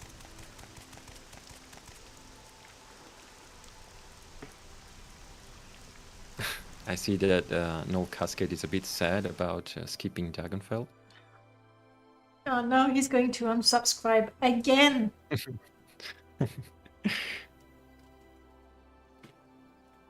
And we landed in the middle of Sadrith Mora. Yeah, I wish I had the climbing mod right now. Oh yeah, that would be definitely useful. Have you tried it yet? Not yet. Me neither. Damn you, modding. Can't play mods. Alright. So, story of Sadrith Mora. You already told us that you went through 5, 6, 7, 8 different versions to get to this one. Yeah, exactly. Yeah, exactly. And you know, the thing with Sadrith Mora is there's no concept art drawings or material you can use. So you have to basically make your own version and find the issues with Sadrith Mora. For me, the first issue that I found when I started modding Sadrith Mora, and it was what I wanted to fix, was the fact that you know, just the meaning of Sadrith Mora. I think it's something like forest city or something like that. Forest city, forest town, and it is the major, the first, the most important Telvanni settlement. And in my opinion, it needed to be bigger, or at least have more services, more people. And in the first versions, I basically went truly overboard. I And remember I the made FPS one. a version that was absolutely massive. And another thing that the dialogue says about Sarri Mora is that it's supposed to be a closed city. So you're not supposed to be able to simply get in and out the city. And so I also implemented ideas from Sarri Mora Closed City. And in the end, what I kept, because it felt natural, it felt, it felt good enough to keep it. It didn't feel muddy. Where the landscape changes, I made for my standalone mods. So you can see that there are cliff meshes being used here on the right to sort of enclose Sarri Mora, make it a bit more forbidding. And then I did another thing that's pretty much as crazy as moving the foreign quarter in Kantun, and I separated the Wolverine Hall from Sarri Mora. In the base game, there is no landscape separation. And I thought it was particularly weird because the Wolverine Hall has a bridge that comes from this side, but from the other side, the Wolverine Hall wasn't technically separated from Sarri Mora. So why didn't they just open made an arch on the side to get to the land? It was a bit weird. Felt like it was almost unfinished. And so what I kept here are basically the landscape changes I had made, the Wolverine Hall overhaul, which is very, very different. The interior and exterior have been changed dramatically. And then there is Lucifer mod is merged, the Merchants of Sarri Mora. Actually, Lucifer, by the way, is possibly one of the major contributors to Beautiful Cities, as a lot of her mods are merged. I would say the major contributors are Lucifer, Vegetto, the RR team, and then Misk authors. But these are the main ones. Lucifer makes patches for so many things. Like yeah, she also made a lot of patches. She's already sent me a version of foods that tweaks things so they are like perfect with Beautiful Cities of Morrowind. And I do want to do a few other things, but there's a good chance that by the time I get around to updating foods, she will have patched new things. It's hard to keep up. I was going to ask something and then I forgot. Bummer. Oh yes, let's take a look in there because you say it's completely different. Yeah, this basically comes from having merged the changes made by Mort for his Wolverine Hall overhaul, then changes made by Mordaxis for Wolverine Hall interior expansion, and I basically made it all work together and then made even more changes, basically. So the guilds are more fleshed out, are easier to access, and it all makes a bit more sense, I would say. Good. The interiors of the guild themselves are not, at least this one is not heavily modified. It's pretty much... No, basically just there's just an area where they can sleep, at least for this interior. That was the only thing that I felt was a bit lacking. They live in here, but they have no place where they can sleep. It's a bit like in Saran. Yeah, exactly. The Imperial Shrine, you couldn't find it? Like, for me, I tried a number of mods, mods and Tizos that overhaul Wolverine Hall. And then I got really confused between the two, so I switched to vanilla. Sure, it was twisted, and you have to go round and round and round and go, oh crap, no, it was down again. But I could find places, whereas after a while... Okay, what do we have? Legion, that's new. Yeah, I mean, soldiers need to rest sometime as well. Yeah, for the interior overhaul of the Wolverine Hall, I actually just recently I decided I wanted to have it match the exterior. So I basically copy-pasted all the exterior into an interior cell, then copy-pasted my cells and made sure they were all matching. So at the moment, it's easier to navigate, and I'm sure it's matching the exterior. So That was So quite we just maddening. need to have a good idea of the exterior. Yeah. Yeah, but it's So- confusing anyway. But the thing is, you usually just go back and forth from the guilds. So in a normal, during a normal run, you would probably never even get into the Wolverine Hall. You would just use the exterior to reach the guilds, and that's it. Yeah. What you describe for the interior is something that we did 2 years ago for Madness when we did Ebonheart Underworks, where Oh essentially yeah, that's a great mod. we took Ebonheart and exactly like you did, I put it in a cell and I was like, okay, looks like there's 3 different sections, and I built the sewers to match exactly each section, and then obviously, you know, made them all twisty and Yeah. sewery, but we did the same thing, and that's the sort of details sorry, it's the sort of details, and I always wonder, are we making things more complicated for ourselves? Will people really go, but hang on, 1, 2, 3, 4, 5 steps, okay, 7 steps, and then they go outside and they go 1, 2, 3, yeah, it's a lot smaller inside. Do people do that? Do they realize, or are we just getting a little too obsessed with making maybe not the perfect mod, but making the mod as perfect as possible?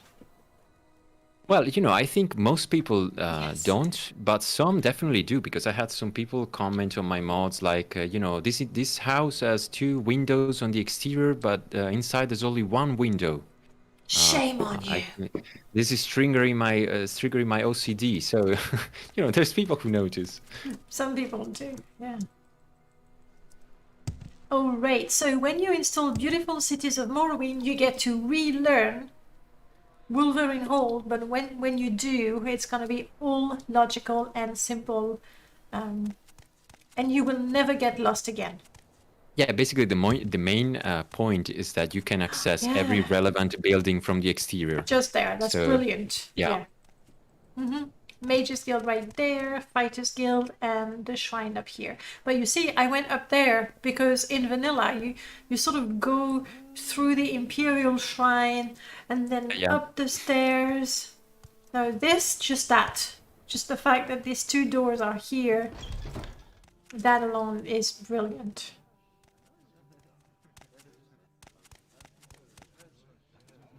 So good. Better placement as well. Ooh, lovely, lovely. OAB, I assume. Yeah, OAB and this little area, because I like to give credit to the authors who have contributed, comes from Mordax's Wolverine Hall interior expansion. Nice. Nice. You were mentioning authors. Izzy was a big influence, especially with the early overhauls. Oh yeah, absolutely. Yeah, I forgot to mention him previously. A lot of his mods are included. I think is, as far as my taste goes, his one absolutely of the best at making town overhauls, because they are just usually that level of vanilla plus that I really Just like. right. For example, Ebonheart is really subtle, but I feel like, you know, it's really the best overhaul of Ebonheart that's been done as of today. Yep. However, Caldera is not based on Izzy's Caldera mod, I think. Not entirely, because I, you know, for the reason that I don't really like arbitrary changes. I didn't like that he had it, you know, he basically restructured the entire town so that he could add a player home.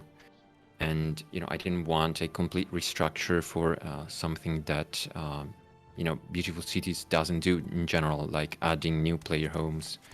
And so I took something out of the mod. I really like the idea of the wooden planks to make the city look like it's recently been built. Verticality. But verticality, exactly. I like the verticality, but Who doesn't? If you don't like verticality, get out. You can't say it out loud, at very least. Zero. Oh, there's something we yes. can see while we're here. The Yeah. Dirty Muriel Corner Club. That's a recent Ooh, recent yes. addition. 2 mods merge into that one, right? Exactly, yeah. We have the Dirty Muriel Corner Club by I forgot his name. He has too many names. One on the Discord, another one on the Nexus, and then there's Dirty Muriel expansion by Endify.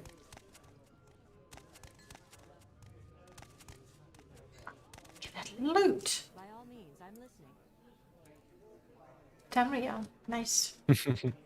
My bard wants it. Yeah, with the notes there. We're not going to read them, but it's quite funny. It's worth reading. Dude, you're on the table. And you're not one of mine, so you're not my problem. Just get down. Yeah, it's quite packed, and Well, Morrowind can be a bit janky. it is. It's very popular. Ooh, and my dartboards are there. Yep. Don't remember. Oh, yes, like that. Unexpected, but not That's right. Muriel, don't move. Oh. Oh, because I only installed your patch. I only installed the patch, but I didn't have my original there.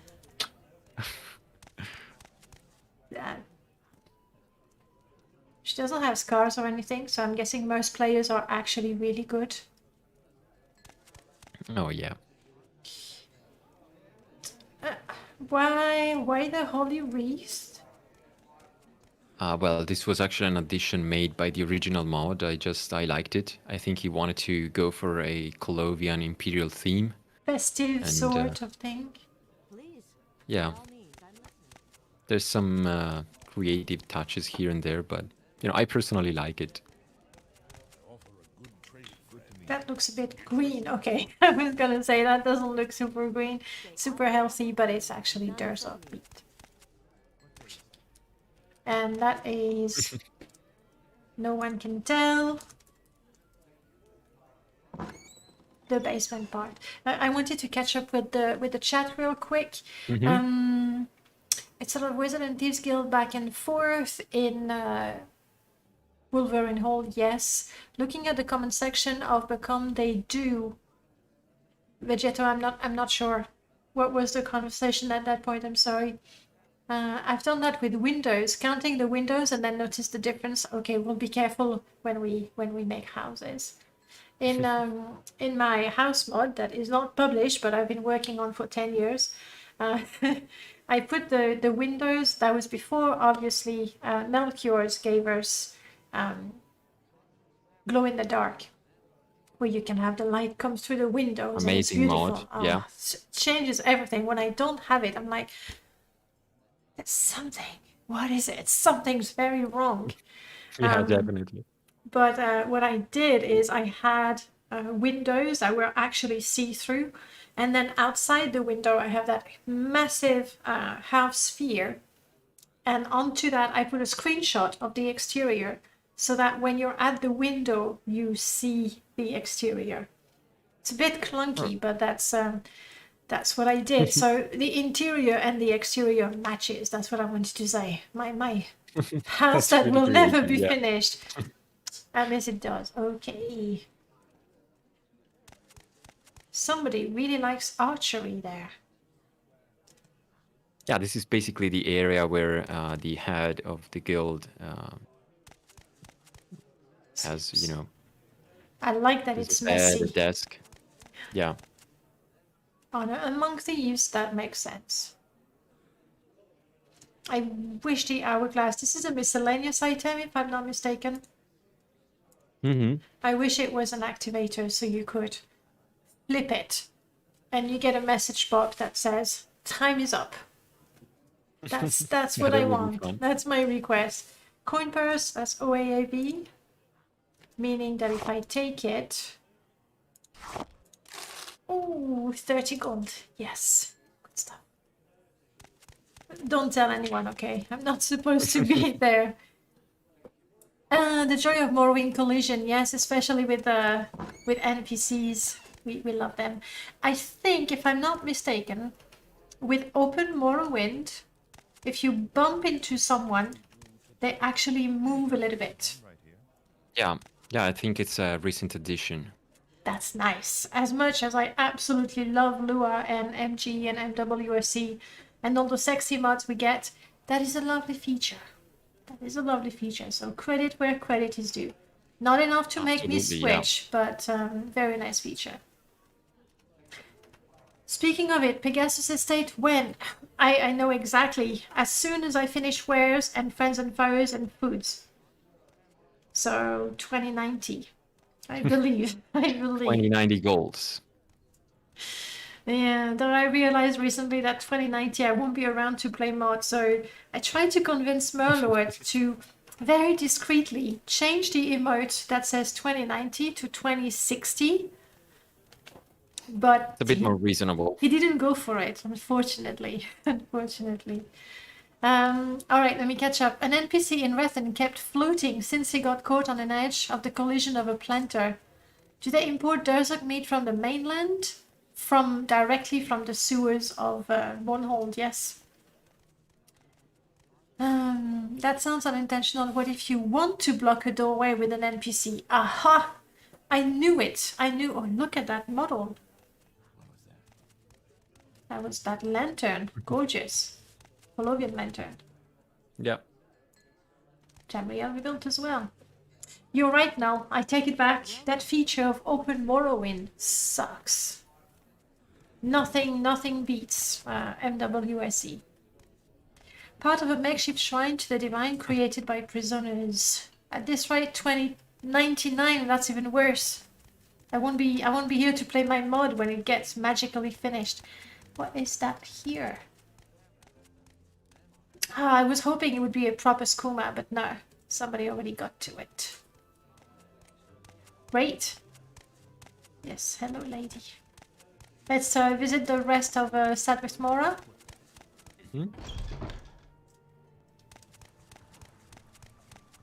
One other thing that I really like in Azura Coast is the trees.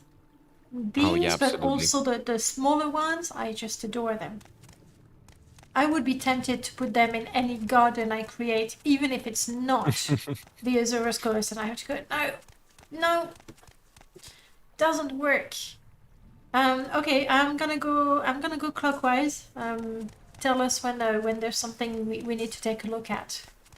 I mean, something to take a look at specifically, no, in the sense that, there's shops and interiors and, they're just worth exploring while playing the game. But the idea here was that I added a few buildings for NPCs who live here in Sadrith Mora, but didn't have a house of their own. I'm guessing I didn't floating. install the patch. Yeah, I think so, yeah. Yeah, that's my bad. But, for example, here in Sadrith Mora, all the outdoor merchants don't have a house. Mm-hmm. They're there apparently, but don't have a place to rest at night, which was a bit weird to me. So I try to keep the additions, not as crazy as with my standalone mods. I only really added buildings for these NPCs, and then there are the new interiors made by Luceva for the merchants of Sadrith Mora. Those are usually services that Sadrith Mora was lacking. Yeah, it makes sense that Sadrith Mora, Aldrin, Vivek, and Balmora have absolutely all the services. Yeah. That's not intentional, is it? No, I don't think it is. And I don't think I have a replacer for it.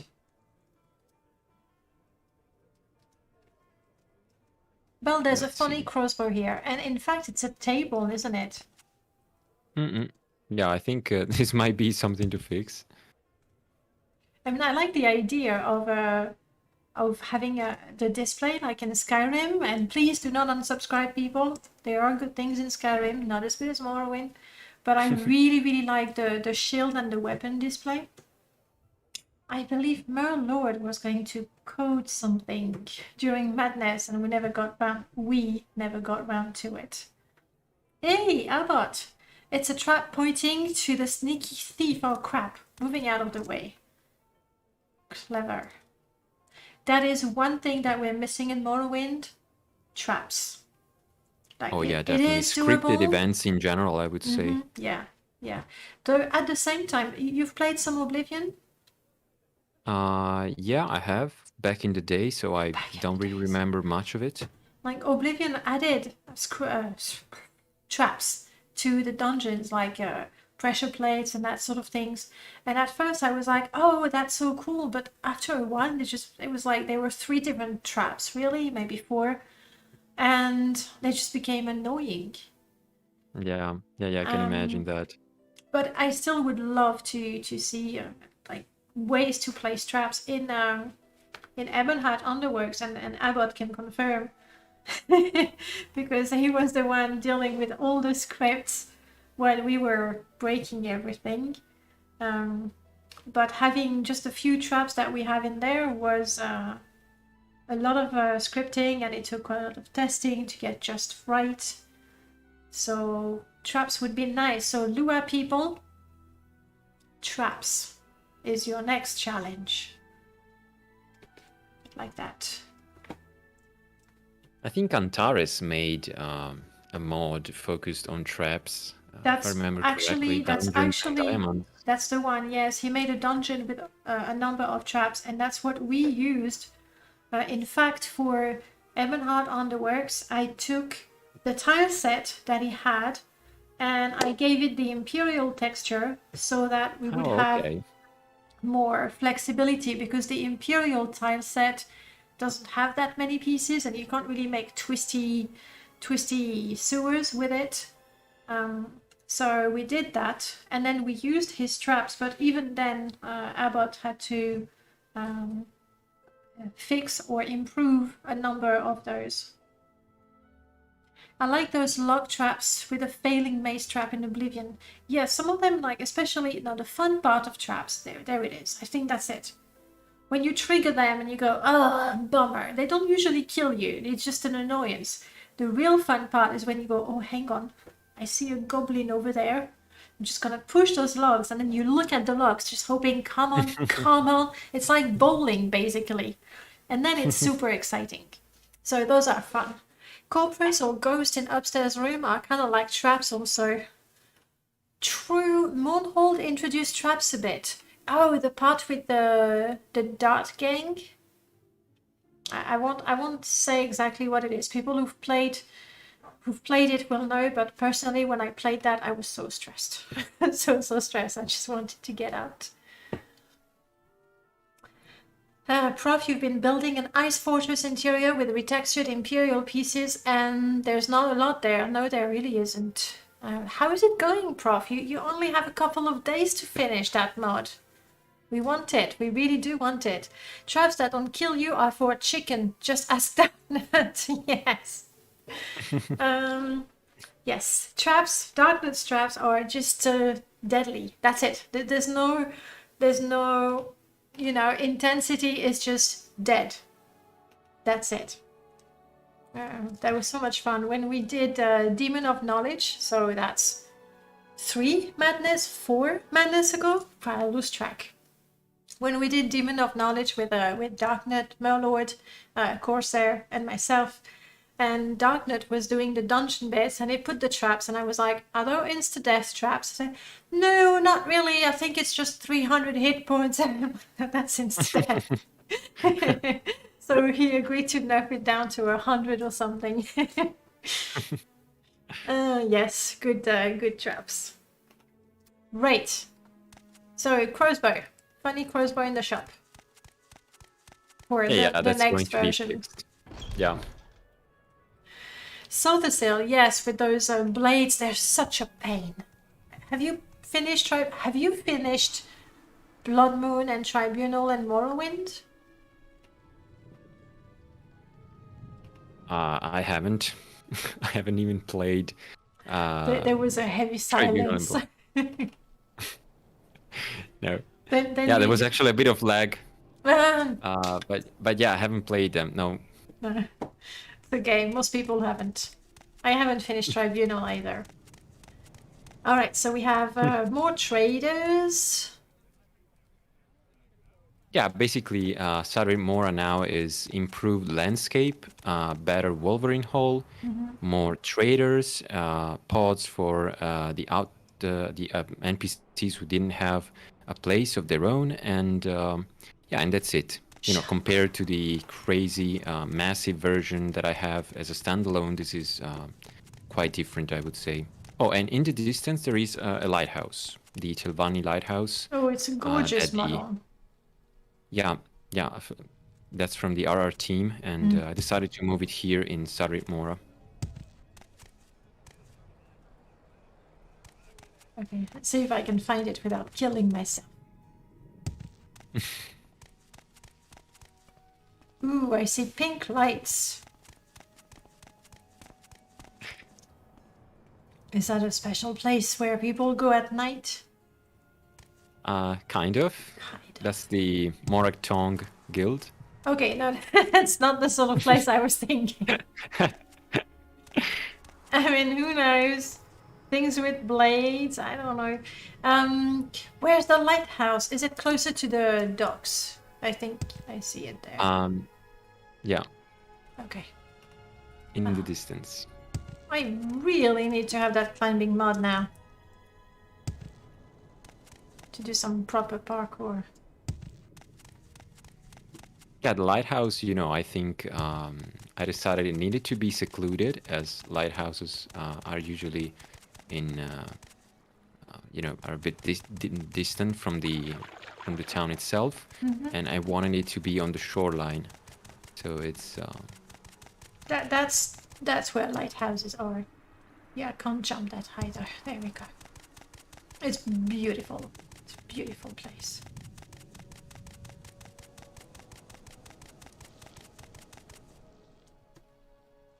And you know, differently from the original lighthouse mod by the RR team, this has an interior too.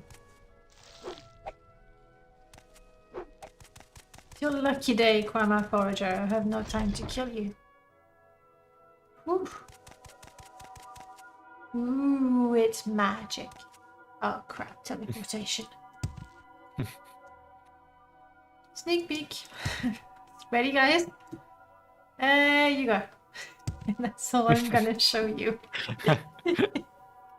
Now, one more time. There you go.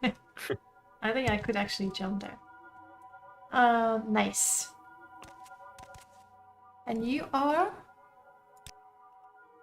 Caretaker and hiring of Greyhouse Tilvani, obviously. Taking care of that magical lighthouse. Yeah, the actual caretaker is upstairs, and you know, I'm not good at writing dialogue, obviously, because I'm not a native English speaker. So I generally prefer to leave things empty rather than adding bad, unconvincing dialogue. But I think she has at least a line to tell you that she's taking care of the lighthouse. Am I at the top? So I managed to get there. Yeah, Oh. it goes there. It goes even higher. Oh, Tilvani. You know, it's true Telvanni style. And I absolutely like the architecture. There she is. The architecture, the Tilvani architecture, is the most fun to work with. But Yeah, I absolutely hate navigating my way. Like, with or without levitation, I just don't like it. Not one bit. Hello, lady. Yes? What is your trade? I'm a sorcerer. I do lighthouse magic. Gotta leave the lighthouse. I have enough peace to focus on my studies. The view from the top of the lighthouse is also delightful. Well, I can't levitate, so I'll take your word. Yeah, okay. Yeah, you need to go even higher if you want to go on the top. No, I'm too tall. I can't even get there. Well, there's something for you to do, guys, when you play the mod. For now, I'm gonna just go down. Yeah, absolutely hate navigating Tilvani architecture. Yeah, it's frustrating. But it looks great. There you go. I gave you a chance. Silly. Yeah, I'm definitely gonna have to make a patch, a wares patch for all those traders. Because I wanna shop everywhere. Oh, did you see that? It's morning and the lights just went off.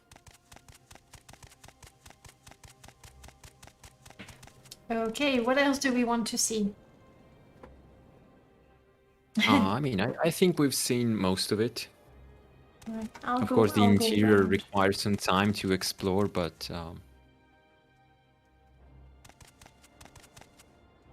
Bookseller, that is new. So this is not where you go to have fun. nope. Nope. It's not that kind of red light. It's blood. It's a warning. This is vanilla. This I have looks to say, at new. this point, it's definitely hard for me to say what interiors are vanilla and what are modded. I have been using this layout for so long that I honestly had a hard time when I wanted to remove some stuff. I had to use the wiki to to understand what were added by my mod and what were vanilla. I mean, that's not surprising. I mean, as it is, even when playing the game, it's sometimes, often, we just go like, oh, that's new. I wonder what mod that is from. And then it says Morrowind.esm. You go, okay. Okay, Morrowind. I Yeah, do not exactly. know you that well, clearly. That's the way it is. So, once again, we're gonna... all kinds of different suggestions. We have Nizis, we have Dagonfell, we have Aldrin, we have Caldera. You need to make up your mind, guys. Oh, Von Falcon. Elements of Zelda games. That would be fun. That would be fun. I'm not entirely sure that most Morrowind players would all like to have puzzles in their games, but I think we could use a few more puzzles, a few more time quests, for example. Nizis. What do you think, Random? You like Nizis? Yeah, I think absolutely. Nizis went through a number of transformations as well. Oh, definitely. Basically, this it's a bit like the foreign quadrant Cantoon thing. You know, at first I wanted to have something that was more of a compromise for compatibility.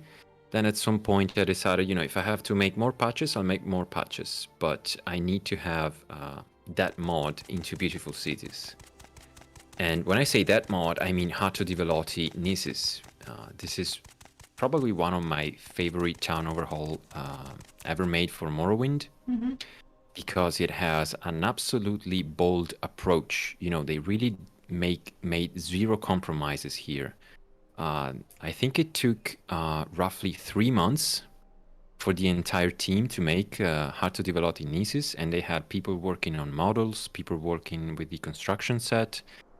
And what's interesting about Nisis is that the concept art drawing we have for Nisis is probably the most complete one available. I mean, it shows everything about Nisis, from the landscape around it to the details, like the type of buildings, their position. So they could basically make a perfect recreation of the drawing, and they did it perfectly, in my opinion. The time I spent on Nisis was the issue. Yeah, was the issue, exactly. I think the main cell of Nisis had almost 1.2k references. And yeah, that's just too much. In this version, there's 1/3 of the references have been cut, basically. And I fixed some bugs here and there. I changed a few things, but it's yeah, it's basically Hato di Velotti Nisis that it's included here. And you know, I personally really love this. I think it makes the city a bit more alien, more interesting. You know, in the base game, they have a Velothi temple model, and they use the model everywhere. Yeah. Whereas we have a unique model here with the minaret, and there is a priest that moves on the minaret from 6 a.m. to 8 a.m. to basically have a sermon. And he'll say, of course, random things like praise Vivek, and that's it. Hang on, You is know, that mod included in Beautiful Cities? Yeah, yeah.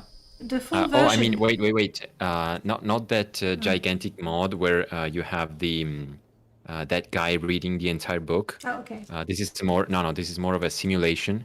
Okay. You're just going to get some vanilla lines like praise Vivek and stuff like that. Okay. And It's annoying that I don't have my textures matching. yeah, Because- this is a bit weird. Well, I mean, this is a vanilla piece. Yeah, I think and so. I haven't modded those, and this is obviously the new model.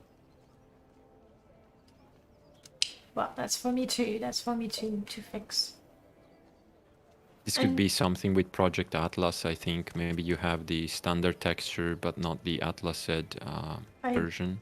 I'm pretty sure I have Atlas installed, but I don't have the HD. Maybe I'm not sure. Oh, okay. I mean, it's for me to look and find out. Yes, and the other thing with Nizis, like the contrast between the amount of details we had in the concept art and what we got in the original city. Nizis is possibly the most boring, Yeah, absolutely. plain There's city nothing going for ever. it. So Yeah. it's just...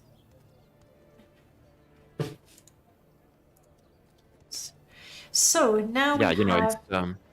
this is supposed to be a site of pilgrimage, and yet you can't really see that. It's supposed to be a mining town, but you can't really see that either.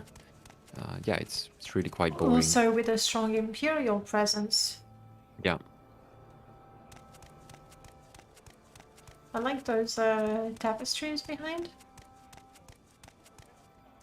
Yeah, these are also in the concept art, Burnishes. basically. Nice.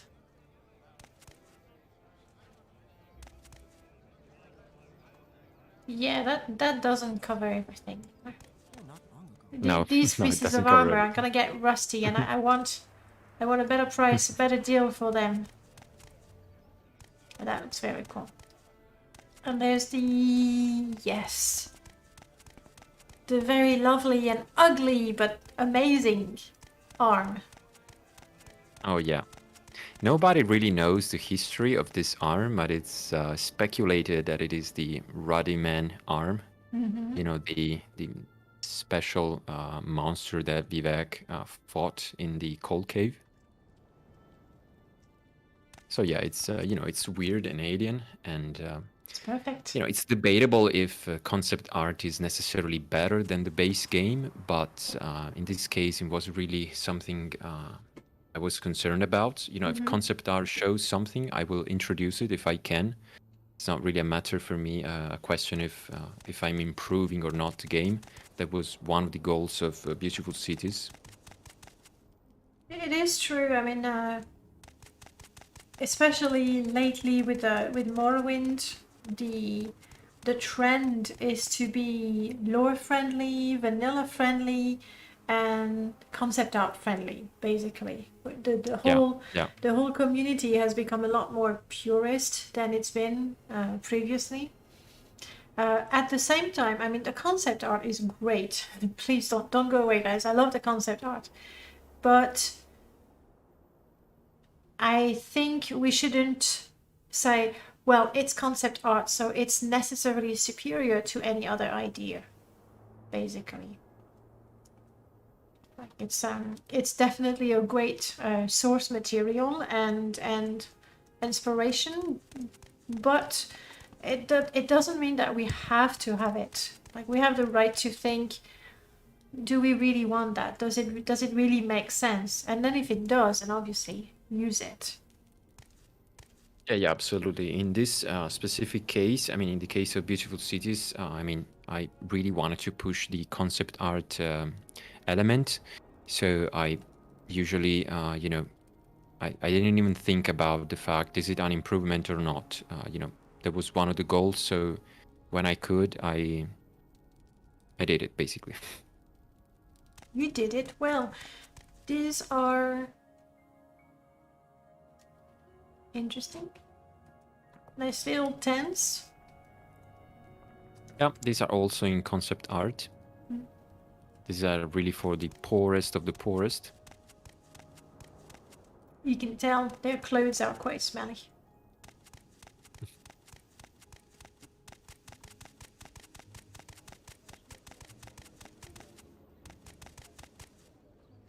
Makes sense. That's how I like to harvest. Oh crap. Don't freak out, people. I fell in the muck. Where's the guard? You guard? It's over. There you go. There you go. They take crimes very seriously. Good, good. So let's have a look in the temple. Oh yeah, the temple interior has been overhauled completely. And I think the entrance is now that way. Yep.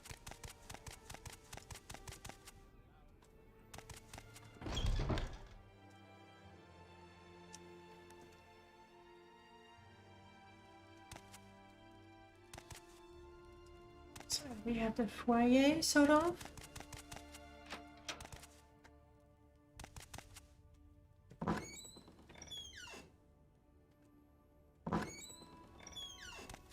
Ooh, I'm missing a texture. Again, nothing to do with beautiful cities.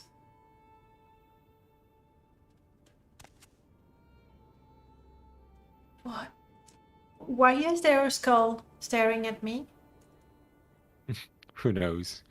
Honestly, I don't know. This was part of the original how to develop the cluttering. I mean, I'm not saying it shouldn't. In fact, I like that because that's when you can tell the story, right?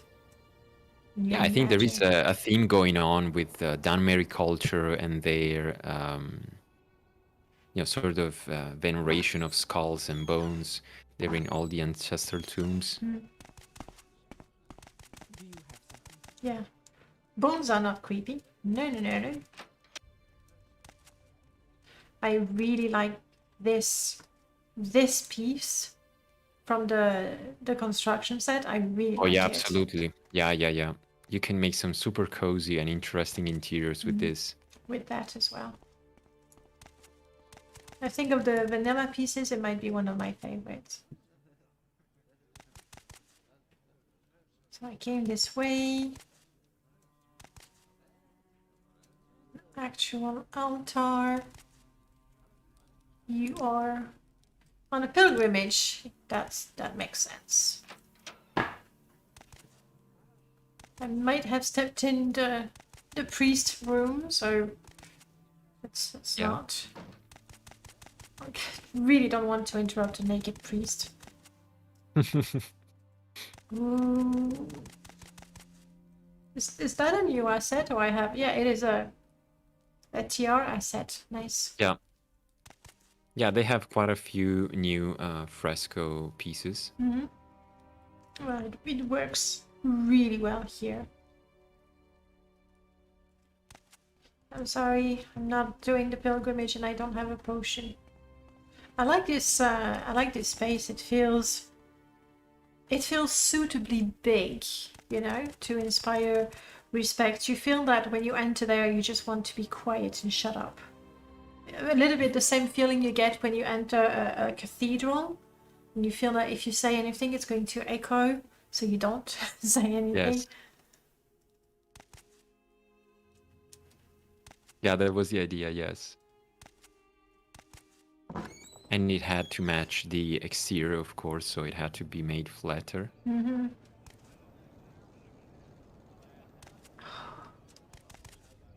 Now, all I want to see is at noon on every Mondas, there's gonna be a whole bunch of people that come and kneel and sing a song. Well, an hymn rather than a song. I initially wanted to add more prayers here, but unfortunately the performance in Nisus, even after I optimized it as much as I could, still not perfect. So NPCs are, of course, a huge cause of FPS drops. So maybe in 2090, when OpenNW fixes that, we will add more prayers. maybe. There was for the modathon, when people submitted theme, someone submitted the theme,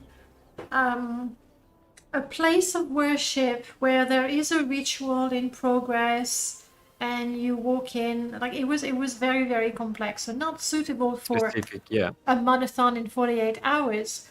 But I really like the idea. I mean, here it would be quite impressive, but somewhere else where at a given time there is a ritual going on, a ceremony going on, where they would all kneel at the same time. Obviously, that would have to be heavily scripted, so it's not easy to do, but that would be cool.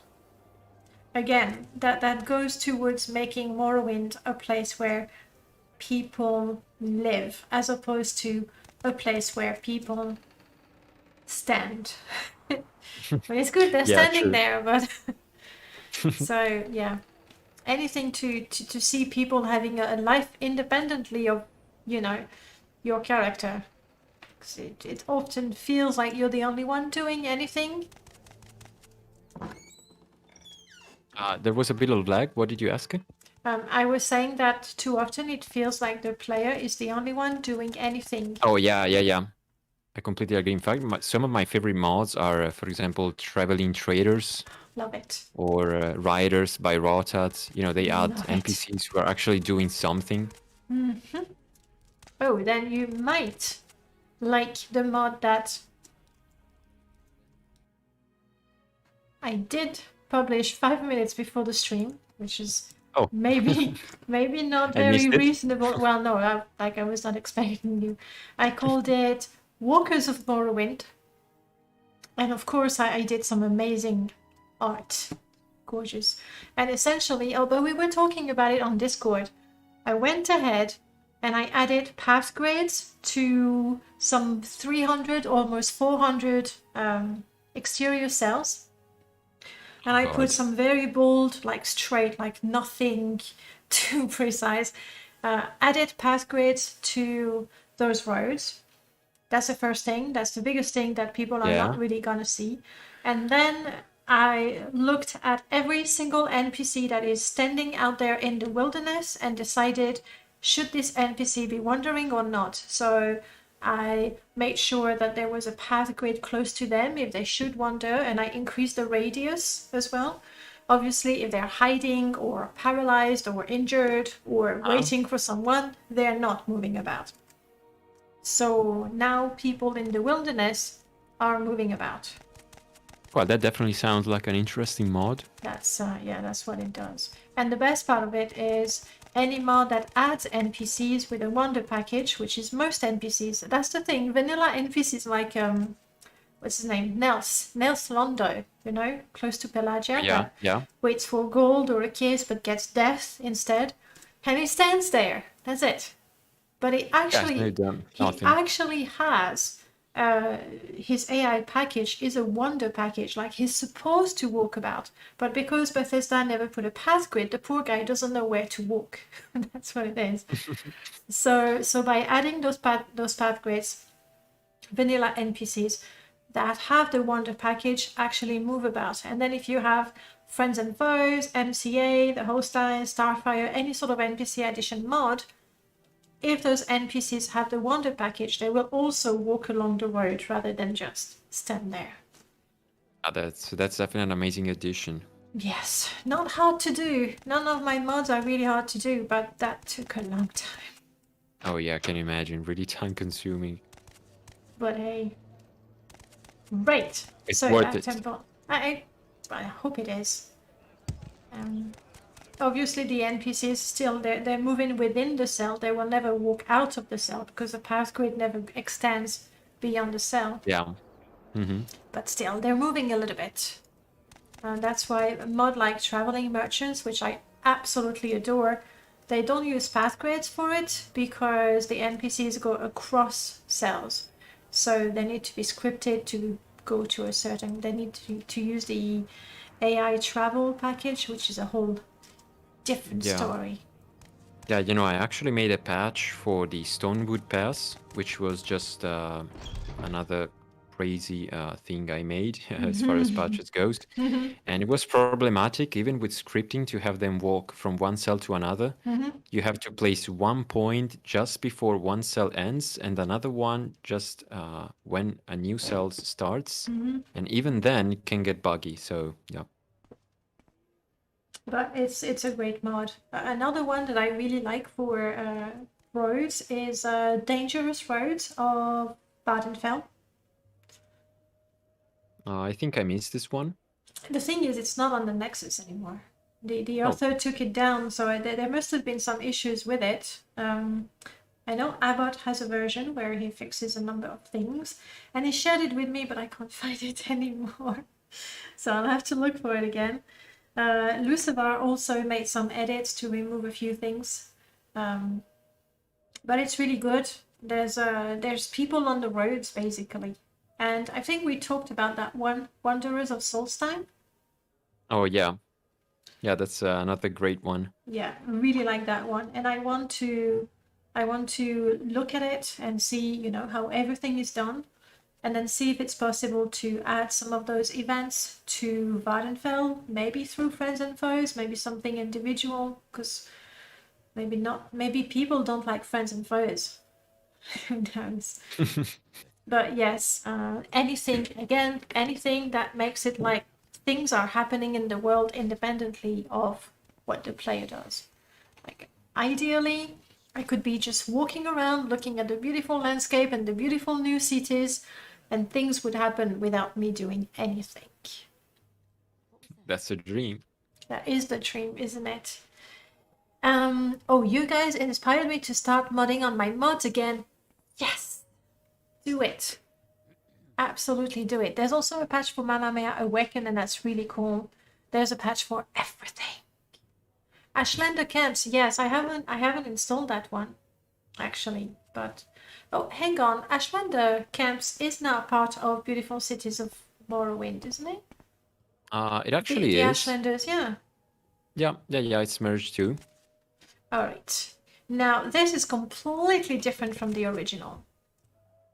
Yeah, completely, because the original one was using a Redron building, whereas this one is using a Velothi one. So it's been remade completely.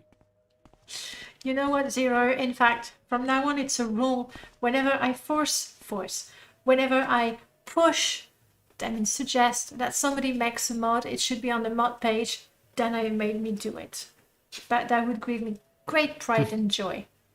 Or maybe just there's a couple of features because Dana suggested it, which is also something that I like to do. Though I must say, right now with Beautiful Cities of Morrowind, normally, you know, I play a mod and I go, oh, but what if this and what if that? And so far, I can't think of anything I would add. So far.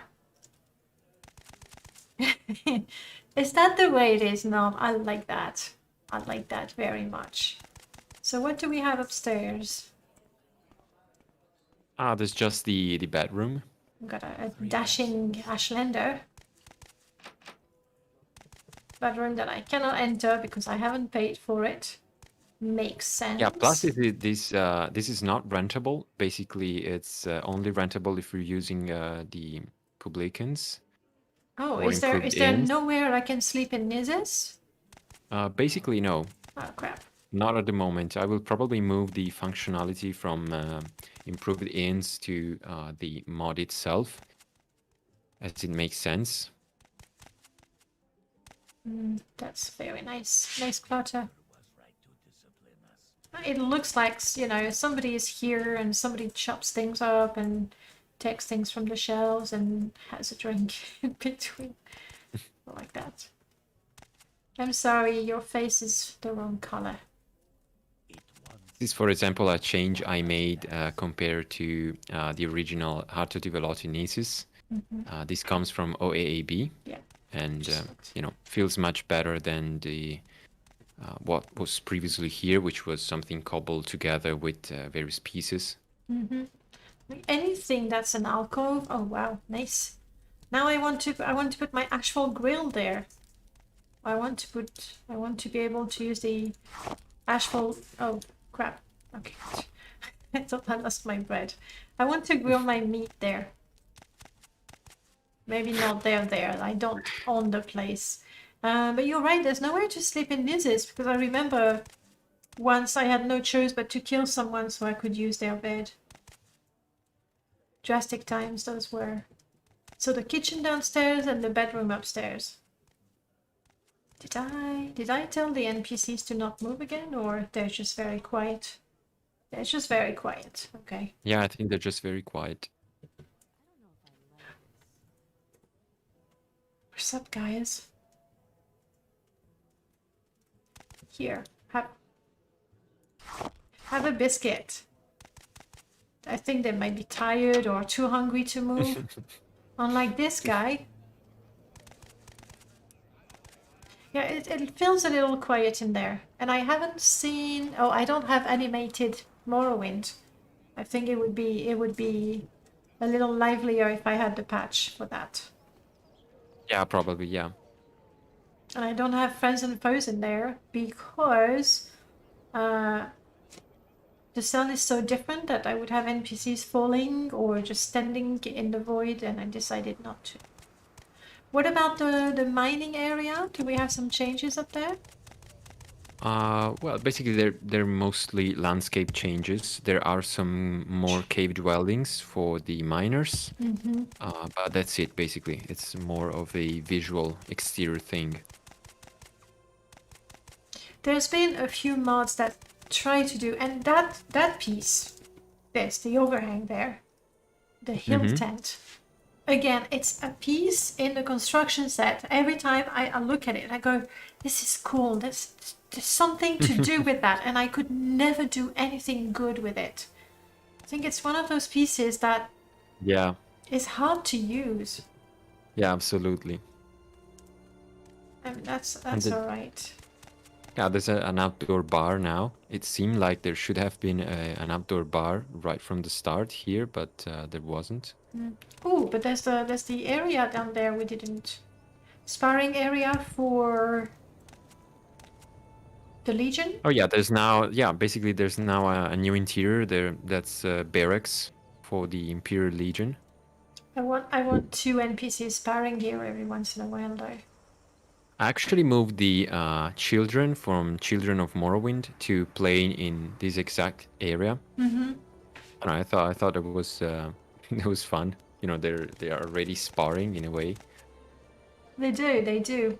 Like, it's been a while since I used Children of Morrowind. I do love it.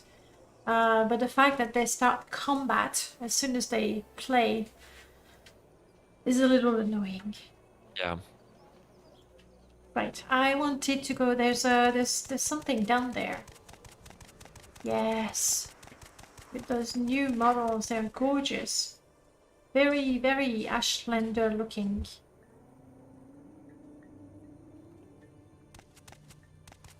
Hello.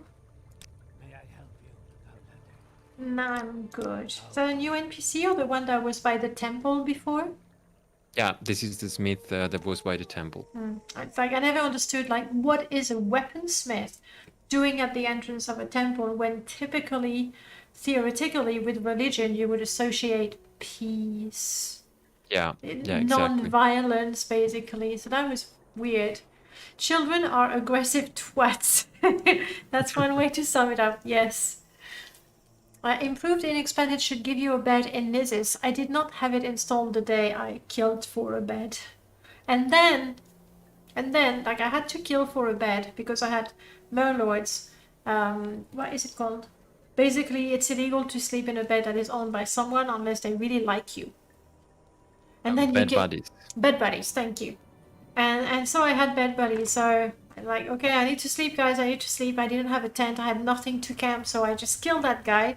And then I realized, and that's when I found the issue, that if the NPC is dead, the bed still belongs to them and you can't use it. And then since then, Murlord fixed it.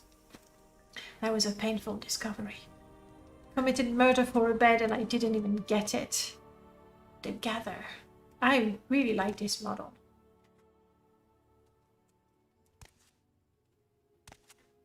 This is basically a shady tavern for the miners, and there are some merchants too.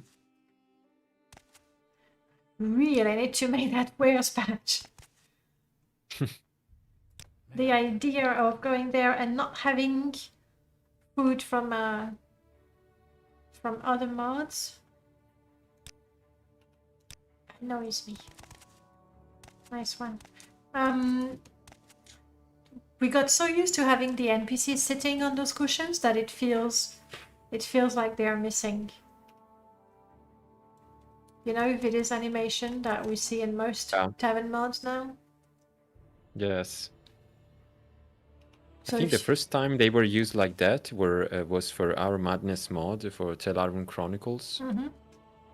I specifically asked to Vidi if she could make a variant of the animation that could work, and she tweaked the animation a bit, and yeah, it's become a trend basically. Well, it's because it's so good, right? Yeah, absolutely. The cross-legged sitting animation feels just right. Civ, non-violence, and ordinators, hey? Yeah, exactly. That's exactly when I think non-violence, I think ordinators. Those two things don't go together very well. Not with the ordinators. And welcome back, Liz, by the way. Welcome back indeed. Temple is full of violence, holy violence. Yes, obviously there's the crusade and everything, but it's not like, even with the temple, they're not like get your weapons and come in the temple and pray. It's a bit weird. It's a bit weird to have a weaponsmith at the entrance of a temple. So I'm glad he's been moved. This part got the awning is new, I think. I've been playing with too many mods as well.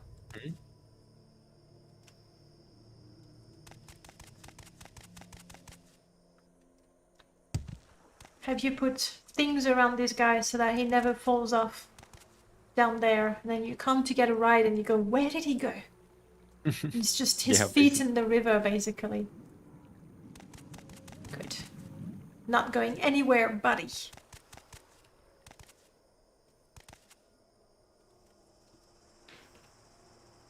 I'm not too sure about this model. I mean, it's pretty, obviously, but it feels a bit dwemery to me.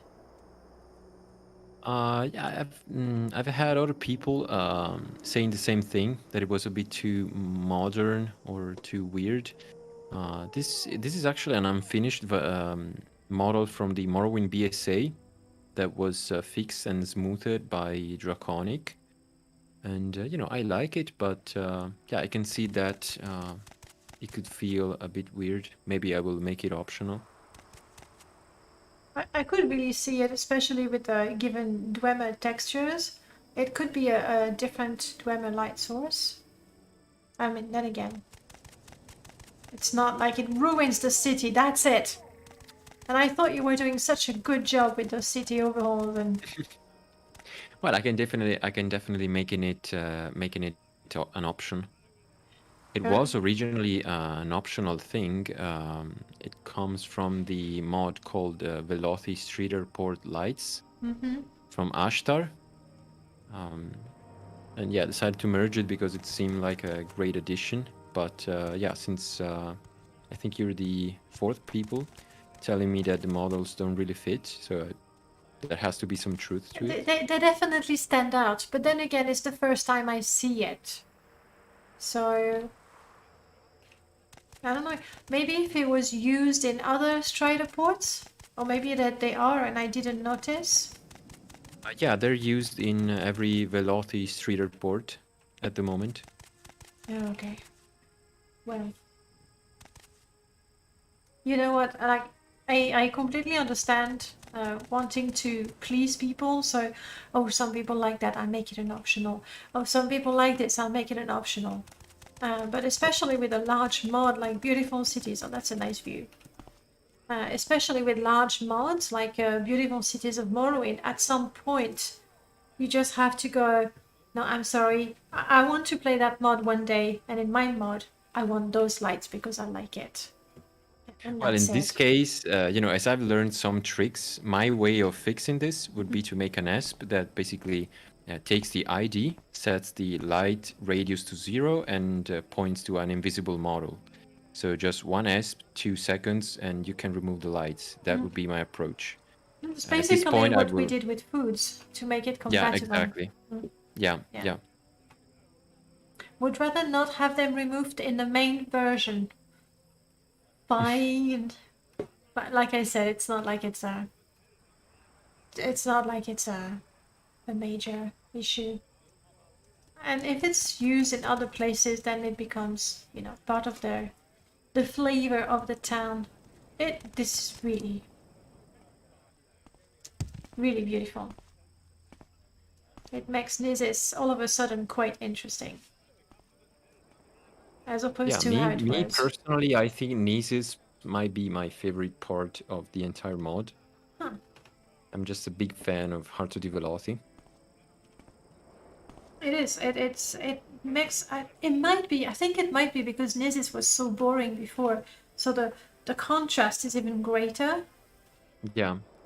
But yeah, definitely. No, it's worthwhile. I think part of the reason why Nizis is possibly one of the less liked city is because besides the Legion quests, there's really not much happening in there. Yeah, true. I think True. it's the lack of things to do, whereas Balmora, you'll have to go to Balmora many times over.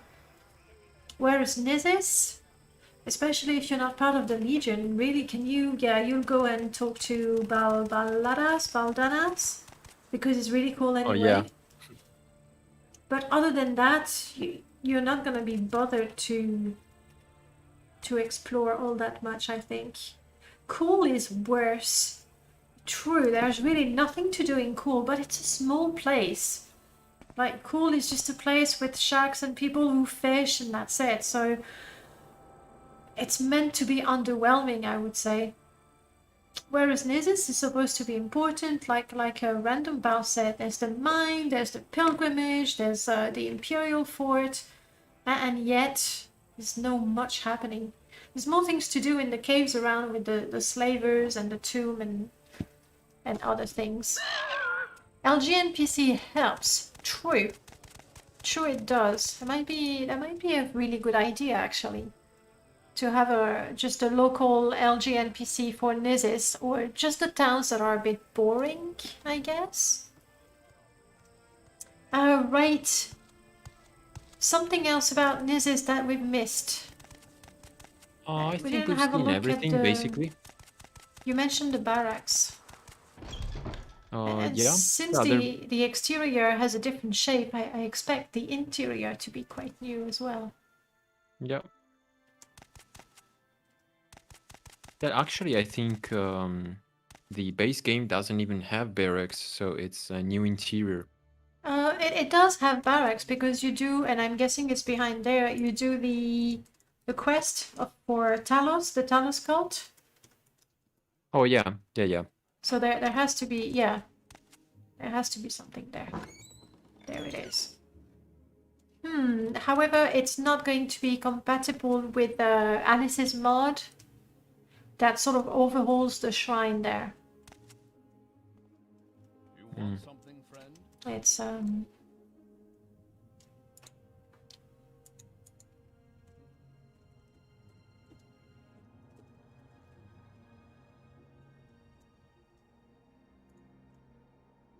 Really? How did I have mods before and now you say that's the one? Actually, this one changes the dialogue, so that's not a problem. I'm pretty sure there was one that changed the... Ah, there it is. It's included in it, I see. Oh, I actually didn't know about this mod. I mean, it's not overly different. I think it could be made compatible quite easily. Just to keep yes. the... And I don't even think that's something to do on your end, because this has quest, so that's the NPCs in there. Are the cells moved a lot, or they occupy the same space, but with different architecture. No, they have been moved. So I think you, in most cases, you can see the old layout outside of the new one. worth checking. Like if there might be new NPCs, but maybe not. If it only uses vanilla NPCs, then the quests are gonna work. The only thing is the cell is not gonna work. But hang on, let me give you the. There we go. Prettier looking Morrowind.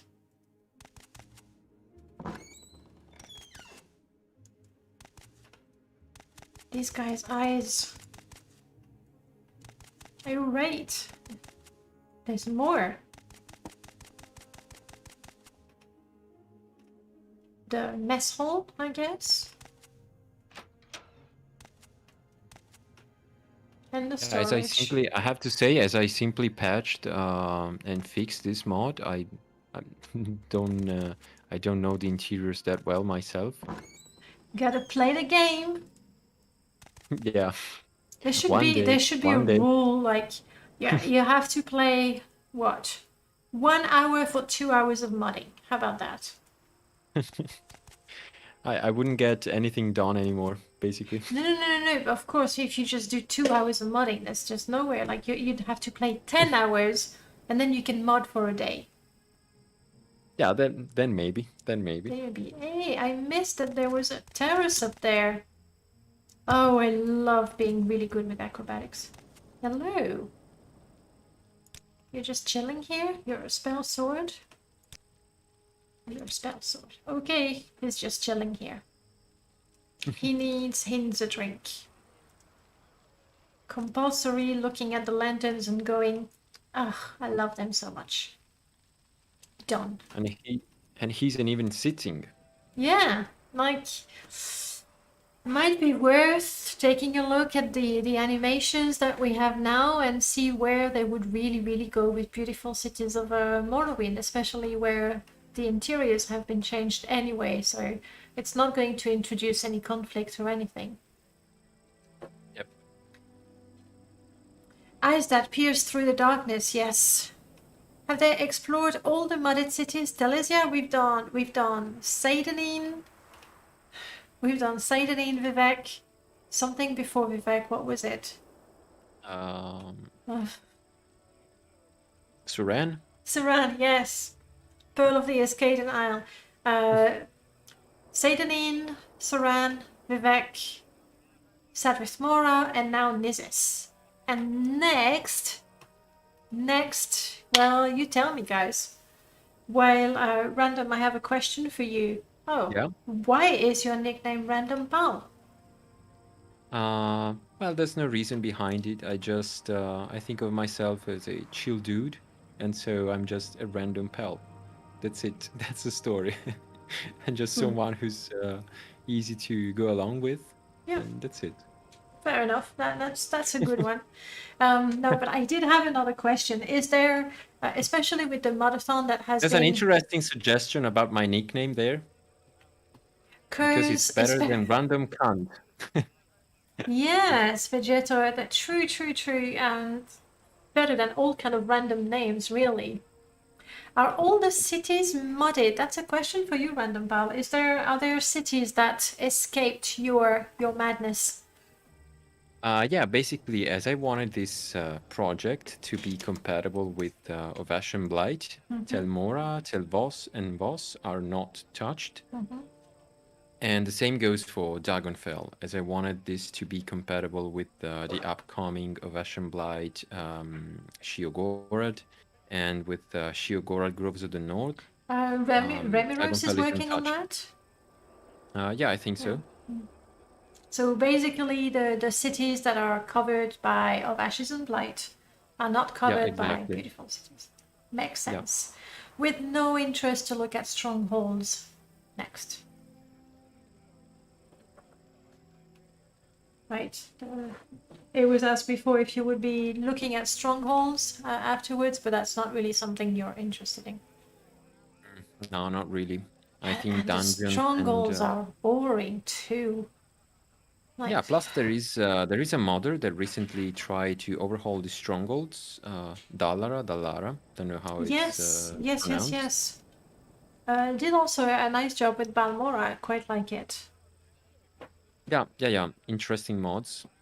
Now I was thinking of the Dunmer strongholds. Now the Great House strongholds. How about this? Is a bit like city, like the Great House strongholds. They're like little towns. That's Yeah, it's more. true, but that's another thing I wouldn't mess around with for the simple reason that there's already too much mods out there already that are too Balisra, popular. veteran. It's nothing. We Oh yeah, need. yeah, that's true. Just. Yeah, that's true. But there is one thing is I don't really like player homes.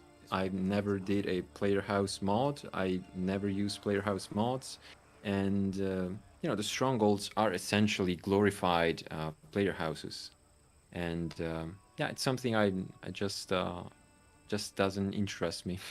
So I doubt I'll ever tackle those. Sorry, chat. We tried.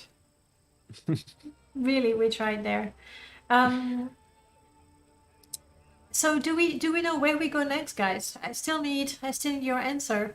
Now mark City of Light, City of Magic. I've seen those. Need to make up your mind. Never say never. Hey, who knows? Who knows? Up until recently, interiors weren't really something you enjoyed doing. Yeah, true. That's Maybe true. you'll discover that working with veteran architecture and cluttering interiors for a veteran stronghold is the next cool thing to do. Which ones are left? Very good question. We haven't been to Balmora, which is the weirdest thing ever.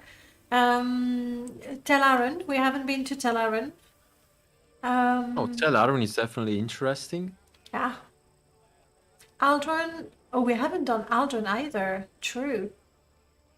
So it's between Aldrin, Tel Aron, and Balmora. That's what it is. Apart from beautiful cities of Morrowind, that is obviously a massive daily project. Is there a mod that you either have started working on or you would like to make in the foreseeable future?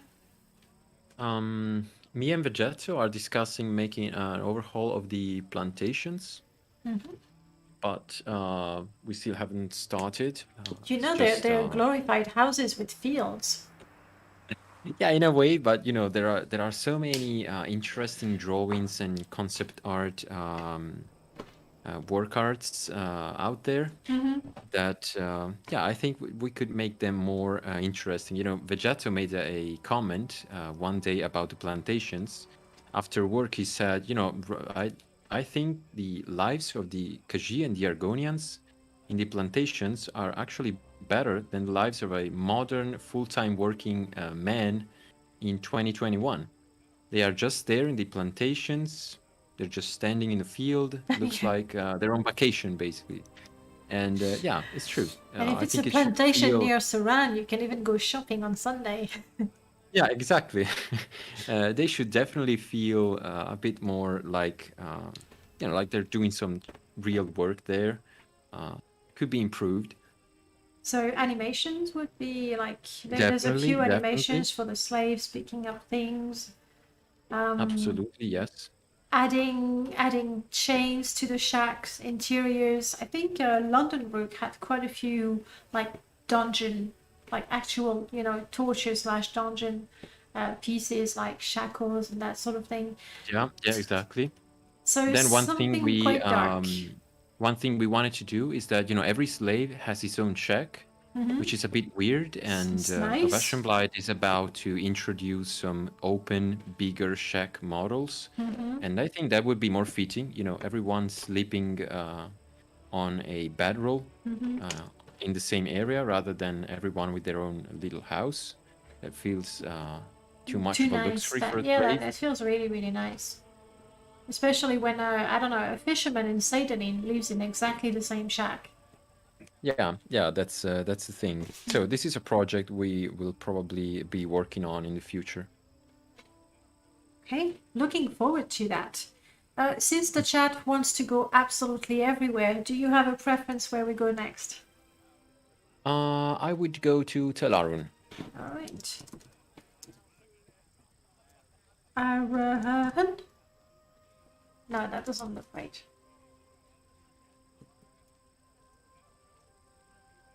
No, crap. How do you spell Talaran? It's my H that's Yeah, not right. like that. Yeah. Really? No. Because I No, tried the that. H. No, the H is before the N. There you go. Every slave has their own chat, yeah. It's pretty cool, huh? Good life. The Domners, they take care of their tools. So where did we land? Okay. There are drunks everywhere. Okay, story of Talaran. Okay, Once so upon a basically, time. this is the mod we made for the Madness event. It took us an entire month. It has some new dialogue that Lucivar wrote for it, some new quests, and then it is mostly a town overhaul. You know, the main thing is we have a landscape overhaul. One thing I noticed is that you have an underground tunnel that it's taking you inside the city, but you can just walk over it, Yeah. which felt a bit weird to me. So we made landscape a bit more dramatic, so you can just jump over it. And we also placed some cliffs that you are walking on at the moment, because it felt a bit weird again that they made a port and a tunnel so you could get inside the city, but from the other side you could just walk on the shore and get into the city. You know, it felt a bit unlogical as a design choice. I used to And do that. this, Now I cannot. exactly. Curse So, you know, the you! place is now a bit more forbidding, and everything is placed a bit higher up. And then here you have the biggest slave market in the entire game. It's also the only functional slave market. And yet the slaver is just standing there. It doesn't have any sort of coverage or anything. So we made the slave market a bit bigger. There's a couple more slaves. And we expanded the underground dramatically. So Yeah, like I'm getting lost already in there. you know, the slave gang that's working for the slaver didn't have a place to sleep. Now they have a room where they can sleep. And there is a shady bar for slavers. This is quite interesting. This dumber lady that you're looking at is scripted to use Antares Game of Three Cups. Oh yes, I like that. Yeah, if you're using animated Morrowind, these NPCs get animations and pillows. Darn, I should have installed animated Morrowind. And yeah, so you have this underground shady bar for slavers. Then, oh yeah, they're talking about slaves. It's not good being a bossman here. I'm a Breton, I can barely reach the bottles. Is that the armor from Ashtars? Yeah, he really made an gorgeous. armor on specifically for our mod. Oh, I see, with the Talaran logo in front. There. Yep. Neat. Very neat. And then you have a bigger slave market and an entire market that was built around the slave market. You know, you would assume that something like the biggest slave market in Morrowind would attract some businessmen. Oh yeah, you're looking at the abandoned part of the tunnels. It was very dark. sort of meant to be dark. Yeah, it's basically an abandoned tunnel. If you ask about the underground, they are going to tell you to not go there because it's abandoned and it's all broken and overgrown. Would and that it's dangerous. be where the quest happens? At least part of the quest, crap. yeah. There's some hidden content, and some of the quests require this. require you to go down the tunnels. Okay. Because I have no torch and no suitable light spell, we say that if you want to know what's down there, you have to play the mod. Yeah, exactly. I still have to find the slave market.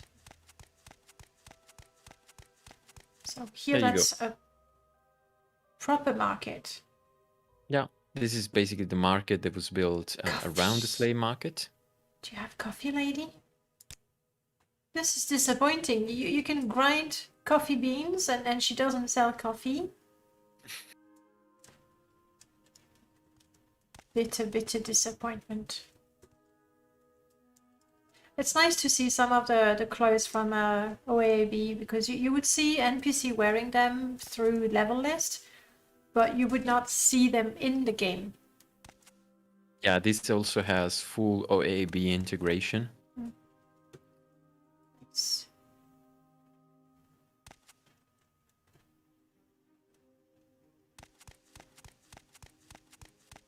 Lots of things. There we go. Yes.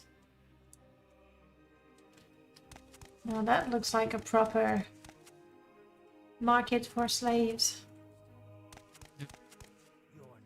I want... Nah.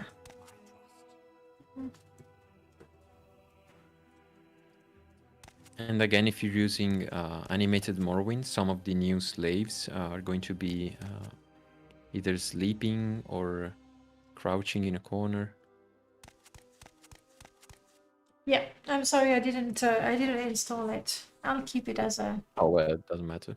Oh well, the animations, they really bring quite a lot of immersion. Though at this point I'm pretty sure everyone is already convinced that if they're not using your mod yet, they really should. Even though, oh, that's something that I wanted to share. For those of you who are not on the Morrowind modding Discord, even though you should, like really should, that is the link. There we go.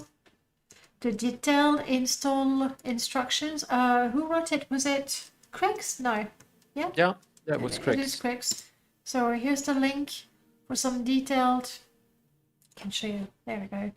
Detailed instructions on how to install Become. It might feel a little overwhelming when you look at it and you go, what? 70 something folders? What? It's worth mentioning that Beautiful Cities itself is just the core folders, and these are all the patches I've made. So they are basically optional. You're not forced to use them. Of course not. But it could be overwhelming. So 2 things that are going to make your life a lot easier. The documentation that Craigs wrote, thank you so much for that. Telling you what it is and blah blah blah. And then the MLOX rules that you updated that 2 days ago, didn't you? Yeah. Where you have all the rules that the good old MLOX, that's not what I wanted, good old MLOX has, but on top of that, RandomPal and myself, for now, even though other people have access, have been adding rules for the new mods, either the mods that we are working on or the mods that we are testing and patching. So that is going to be super useful for you, because when you install Beautiful Cities of Morrowind, that includes that includes so many mods, and it's quite easy to install a mod and then install Beautiful Cities of Morrowind and then realize that you have double something. So use MLOX. It will tell you in particular if you are running a mod that is already merged in there. That way you're not going to load unnecessary mods. And obviously it's going to do the load order as well. Use it, okay? Use it. Absolutely, yeah. Become for mod installer when? A few more mods are starting to add them. I don't know. Is that something you would look into, RandomPal? I have to say I don't even know what a FOMod installer is. That So would that- work with MO2, That's right? pretty much. It's like a self-installing package. So instead of of clicking the options like we do when installing things here and selecting the ESP manually. You get message boxes essentially, and it will tell you the information on each option, more or less, with more or less details. I don't know that I want to do that. First of all, it looks like a lot more work for the modders, and making a mod and maintaining it is already very, very time consuming in itself. And I feel that Morrowind community might as well learn how to install the mods properly and not have something automated. But that's mostly because I'm lazy and I don't want to do that. Well, it depends on how much work that requires from my part. I mean, if it's something that I can set up quickly and update quickly, then maybe yes. But if I have to spend a significant amount of time to maintain this aspect of, the installer part, then probably I'm not interested. I guess it boils down to how complicated it is on to do.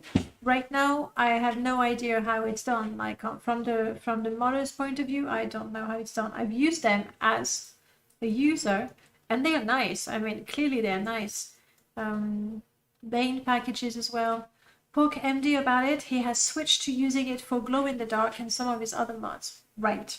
So Melchior just need to write a lovely detailed tutorial how to package your mod, but that won't work with Rymash, which is a bit of a bummer because I prefer Rymash over MO2. Though Rybash, the Oblivion and Skyrim version, has installers as well, and it is quite nice, I must say, especially where there's actually screenshots. So when you have a choice between that version of the Plaza and that version of the Plaza, you actually you have the two screenshots, so it certainly makes things easier for users to choose. Maybe Polymos can add support for it. Well, I mean, if Melchior explains us how to do it and Polymos makes Rymash support it, then I think we'd have no choice but to provide the package as well. RandomPal, I've just saved us a few more months of not having to repackage our mods. Yeah, and Whizbane, that's what it is. That's what it is. Does Rymash have it? Because there's the installers. Maybe cut down on Nexus support commands if nothing else. It would be really nice, and I think you'll agree with me, Random, if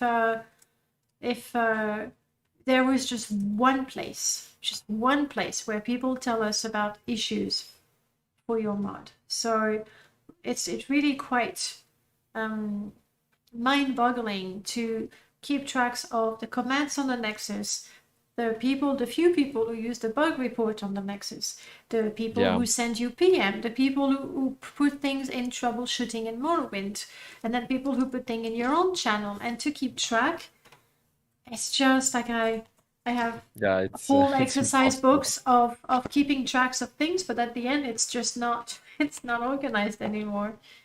So a nice one place. I think Murlord was also thinking about that, because it would get even more reports, I think, than we get with our mods with Ashfall. Well, basically, my solution is that I have 60 mods uploaded, but I will just maintain Beautiful Cities and my Creature Merge. That's it. For me, I have 2 mods to maintain. Maybe that's a good way. For you. And we were talking about modularity and having add-on for this and for that. And recently, like very recently, I've decided, you know what? There's going to be 2 versions. That's it. There's 2 versions. And then, sure, I make that extra ESP. It is as is. I'm not going to change it. I'm not going to modify it. And I was having such a hard time with friends and foes, because if I make a patch just to change the hair, that means that this add-on doesn't only have the information about the hair and the face of the NPC, it also has the information about its inventory, like all the records that go with an NPC. Yeah. So then I would update the main mod, and people would say, "Oh, but I have the error," and I go, "There's no way I updated it." But no, because that information is also in that ESP, in that ESP, in that ESP, and then it's just tracking down. Obviously, we have tools; we can inspect the mods quite easily, but still, Yeah, it's fewer impossible. options. It's a mess. Speaking of VF, what is it now? There's another mod that could really benefit from new animations. What is VFCAUE or VFCAU? I don't know. What is it? Educate me. I have no idea personally. Vanilla. Oh my goodness! okay. It's your mod. Makes sense. Duh. Okay. Wow. That's. I mean, me. I call it creatures. That's it. That's. I see. That's what it is. Another mod that could really benefit from new animations. Yes, because there's a few NPCs in there as well. But Yeah, there's a few NPCs, new creatures. Ooh, have you seen rename it as Creature 12? I don't know that it would be a good idea. I mean, it would simplify things, but it's not. It's both more and less than creatures, than Pirate Lord's creatures. Because it's Pirate Lord's creatures, but only the best creatures kept. Plus, I don't know. I mean, random, it's your mod, so. Yeah, I don't really see it as a step forward from creatures because its first half of the mod comes from Antares Undead mod, which is a different beast entirely. And and only kept a small fraction of what was originally added by creatures. So yeah, I see it as a different mod. Speaking of creatures, have you seen the creatures that Bahamut has been? Oh yeah, I've seen them. They are beautiful, but I have to say I am a purist. I don't install creature replacers. I don't install texture replacers. And main reason being that I think they don't fit the art style. I mean, if we had a full creature replacer with this quality, I would go for it.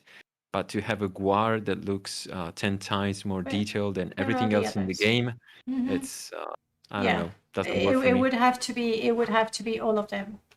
Yeah. Where are they? There's a few, but it won't be ever. There we go. They look very, very dinosaur-like. Yeah, I think this is from. These were made by some Skyrim modder, right? Fourth Unknown, yeah. They are gorgeous, really strong, and very scary. I agree with you. If it's not absolutely all of the creatures that have the same aesthetic, then it doesn't work. Yeah, it doesn't really fit the art style. Right. Let's go back to Morrowind. And we are in Talaran, and we just check the slave market, and there's the dark area where I don't want to go. This is a lovely model as well. Ooh, jewelry. Me want. Okay, I'll come back, and once I've made a patch for wares to include the traders of introduced by beautiful cities, then I will play and I will shop. Too dark. Way out here. Good. Hopefully I'm coming out on the port side. There's a wall. Yes. I am good. Then as far as addition goes for Telarun, we also made a fancy manor for the slaver lady. You know, she's supposed to be living in Telarun, and she's also one of the wealthiest people in the game, probably. But she didn't have a house. Then another thing we sort of fixed is that dialogue says that there is a mage living in the plot and plaster, and that she offers services. And there is indeed one, but she didn't have a room, so we made a room in the pot and plaster for this NPC, and then we completely overhauled the Gothram private quarters. You know, he's the head of House Sylvani. It should have a fitting room. Instead, he had just a couple of shelves with a drum, a pot, a plate. You know, the usual stuff. Didn't really look like the house of a powerful mage. So A little we bit fixed that. underwhelming. Yeah, yeah, to say the least. And he also has a more cluttered, terrace on the tower. Nice. Pot and plaster, here we go. So here we can get our food. Yeah, there's now a fireplace. Bedrooms.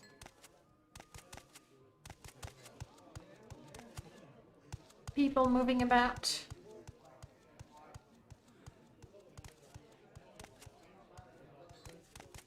Yeah, this Emusette Brock. She's the mage that Dialogue says is living at the pot and plaster. Good to see you. She will now offer training, but I'm just too good. I am untrainable, but thank you for your offer of service. Pot and plaster bedroom key.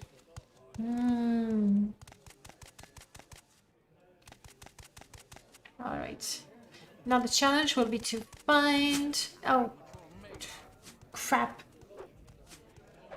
I'm sorry, I just wanted to get out. Guard, come collect your 2 septims. What would be quite cool in especially in Delvani cities, if are you a guard? No. If you're arrested for a crime, or if you had a high bounty, rather than go to jail, you're made into a slave. Oh yeah, and put in one of the pods. Yep. And you'd have to wait. Okay, how do I make it to the Basically, actual tower? you should just levitate and go to the top of the tower. Levitate. Quickest route. I've got acrobatics.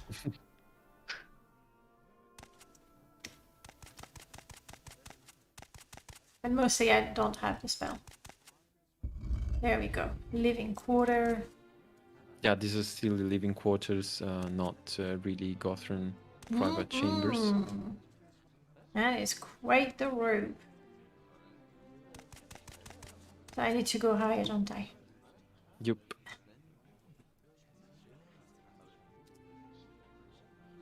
Telvani architecture. I did.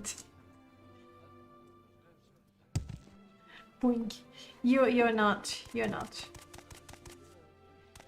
Oh crap, I didn't even levitate where I was supposed to go, did I? Entry? Which way is it?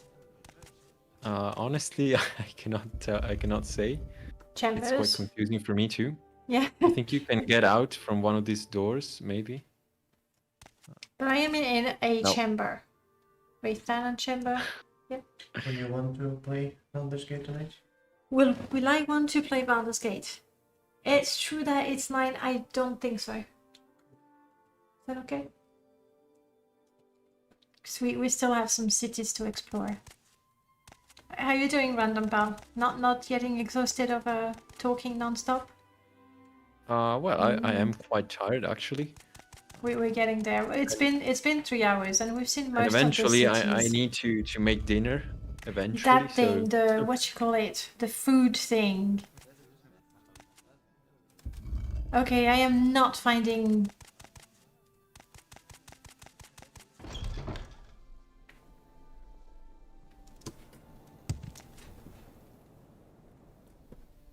You are not going to see the chambers. For reasons of I cannot levitate. That's it. That's yet another thing that you guys are gonna have to discover for yourself. This is a terrible showcase. I'm not showing you Fine, things, fine. you just know they're there and you can go and find them. You should enter the upper tower. I thought that was the upper tower right here. It just says tower entry, mind you. Tower living quarter, upper tower.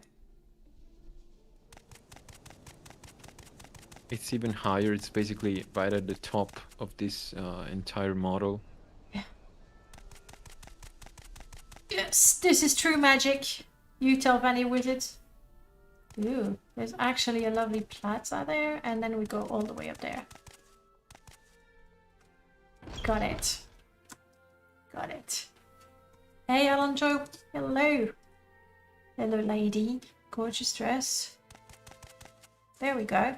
Now that's the guard. Ooh. OAB, I assume? Yeah, a lot of stuff from OAB and some stuff from the Outlander library. And this interior was mostly cluttered by Luceva. That's, yes. London roofs. Can anyone see me? Is it functional? I don't have, yes. It is scripted.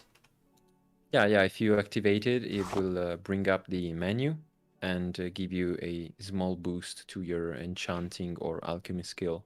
But you need to have a soul gem. Yeah. You need to have a fill soul gem so you can use it. Whoa, I might be missing something. Like a whole bunch of textures for the Dremora. Ignore the very bright Dremora. There. Angelic Dremora. So, Gothrin. Under sun and sky, Outlander, we greet. Besides your Dremora that are missing textures because I did not install them properly. At least that's a little bit impressive, and I like that. And this is also, I need ingredients. How does that work? Yeah, as long as you have ingredient and I think at least one piece of alchemical equipment, it should work. I got nothing. I don't have equipment. Oh well, but these are really nice models. Okay. He has a sort of mini pod on the roof. Yes, we did get there eventually by cheating. Right, it has been 3 hours, and I'm guessing it's not just the 2 of us that are getting hungry and actually need to cook. I'm just going to do a quick flyby over Vvardenfell. I think most of the improvements are in the interiors. Yeah, pretty much. I wanted to make it feel more Nordic. So I swapped some shack models for Nordic houses and cluttered the interior so that it looks more Nordic. So if I go to the end of the world, for example, I think we should have... Where is the end of the world?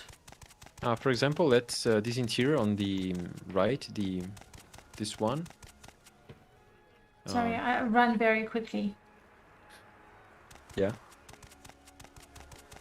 Yeah, this house on the left is possibly the one where I spend the most time on, even if it is completely irrelevant to any quest or anything. I just like the name. It's the house of what is it? Eater the Gentle. I like the name, so I spent a bit of time on this one. It's a very good reason to spend time modding. There's no one, right? And with the cozy fireplace, and there's yes. also an attic with another cozy area. That's what I like with the common house interior, the fact that you have that part under the roof, and it really allows you to find, or even to create all sorts of nooks and crannies to make it really, really comfy. Yeah, absolutely, yeah. Oh, yes. Now I can go outside. So instead of tapestries, you now have rugs hanging. Instead of rugs, sorry, furs. See, I really need food. I finished my coffee a while ago. This is getting quite... Yeah, this is a very simple idea, but I think it's something that even Bethesda would have done. It's just that the Blood Moon expansion came out, after Morrowind, obviously. So all the assets they made for Blood Moon were never used on Morrowind itself. Makes sense. We see the animator, not the animator. You see the placeholder for the steam or the flame. yeah. I'm not sure. I mean that's okay. But that looks like a yummy stew with some actual roasted ashen. Good stuff. Thank you. So little things, but they really do add to the immersion, I would say. Yeah, it's nowadays I Hours. really think that are these small additions that make a difference. It's very often it's a case of it's a mod I didn't know I wanted. We go end of the world. Okay, yeah.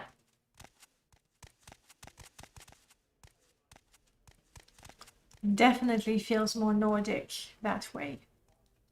All right. Whew, RandomPal, thank you so much for telling us about Beautiful Cities of Morrowind, telling us how you did it, what you It's been a wanted to pleasure. do. I'm sure we could go on a lot longer if food was not an issue. Yeah. Do a nice 10-hour stream interview. Sure. You guys organize the delivery of pizza, the coffee drips, and then we'll do something like that. But very seriously though, at some point we are going to take a look at creatures as well. That was the first thing we were going to do actually. When we first talked we wanted about. to, Yeah. But then, now that we had 3 hours, doing cities was actually more doable. But anytime you feel like coming in and telling us about what you're modding, basically what you're enjoying. we could basically do one for creatures, and I think an episode 2 of Beautiful Cities, basically, because Definitely, there's there's a a lot lot left. more if we want. And Or concentrate on the interiors. Like there's a lot more to do. So, oh yeah, definitely. chat. You've heard him. Random just said that in front of the whole internet. He'll be back. He'll be back and tell us. Not to mention that Beautiful Cities gets an update every day. So within a week, there should be loads of new stuff for us to discuss. Yeah. It's been my first time tuning into a showcase stream. It's been very insightful, great commentary. Well, no one, this is my belief, no one can talk about a mod better than the modder. So I don't have the next guest lined up, but I'll let you know, guys, as soon as a volunteer or victim decides to join. But we'll do that again with more people, hopefully. Until then, guys, have a great weekend. Random, thank you so much. Thank you. It was a pleasure talking to you. I'm going to take a quick look and see if there's anyone playing Morrowind right now, so you guys can keep on watching. But until then, I'll see you on Thursday. We're doing our Geobe challenge. So we're killing cliff races. It's great fun. We try to. And next week I'm doing permadeath because it's been too long since I actually played the game. Until then, have a good time. RandomPal, goodbye. See you very soon. Hello everyone. Bye. Bye. And I'm going to quickly find somebody to raid or host, such as no one is playing Morrowind. My goodness. Let's go say hello to Neb. He's not playing Morrowind, but he's a good friend, and we like him. Okay. Raid Neberski. You know Neb. He's cool. Very Slav. He's playing not Morrowind, but that's okay. We forgive him. Thank you guys for tuning in. It was a pleasure. See you soon. Bye, guys.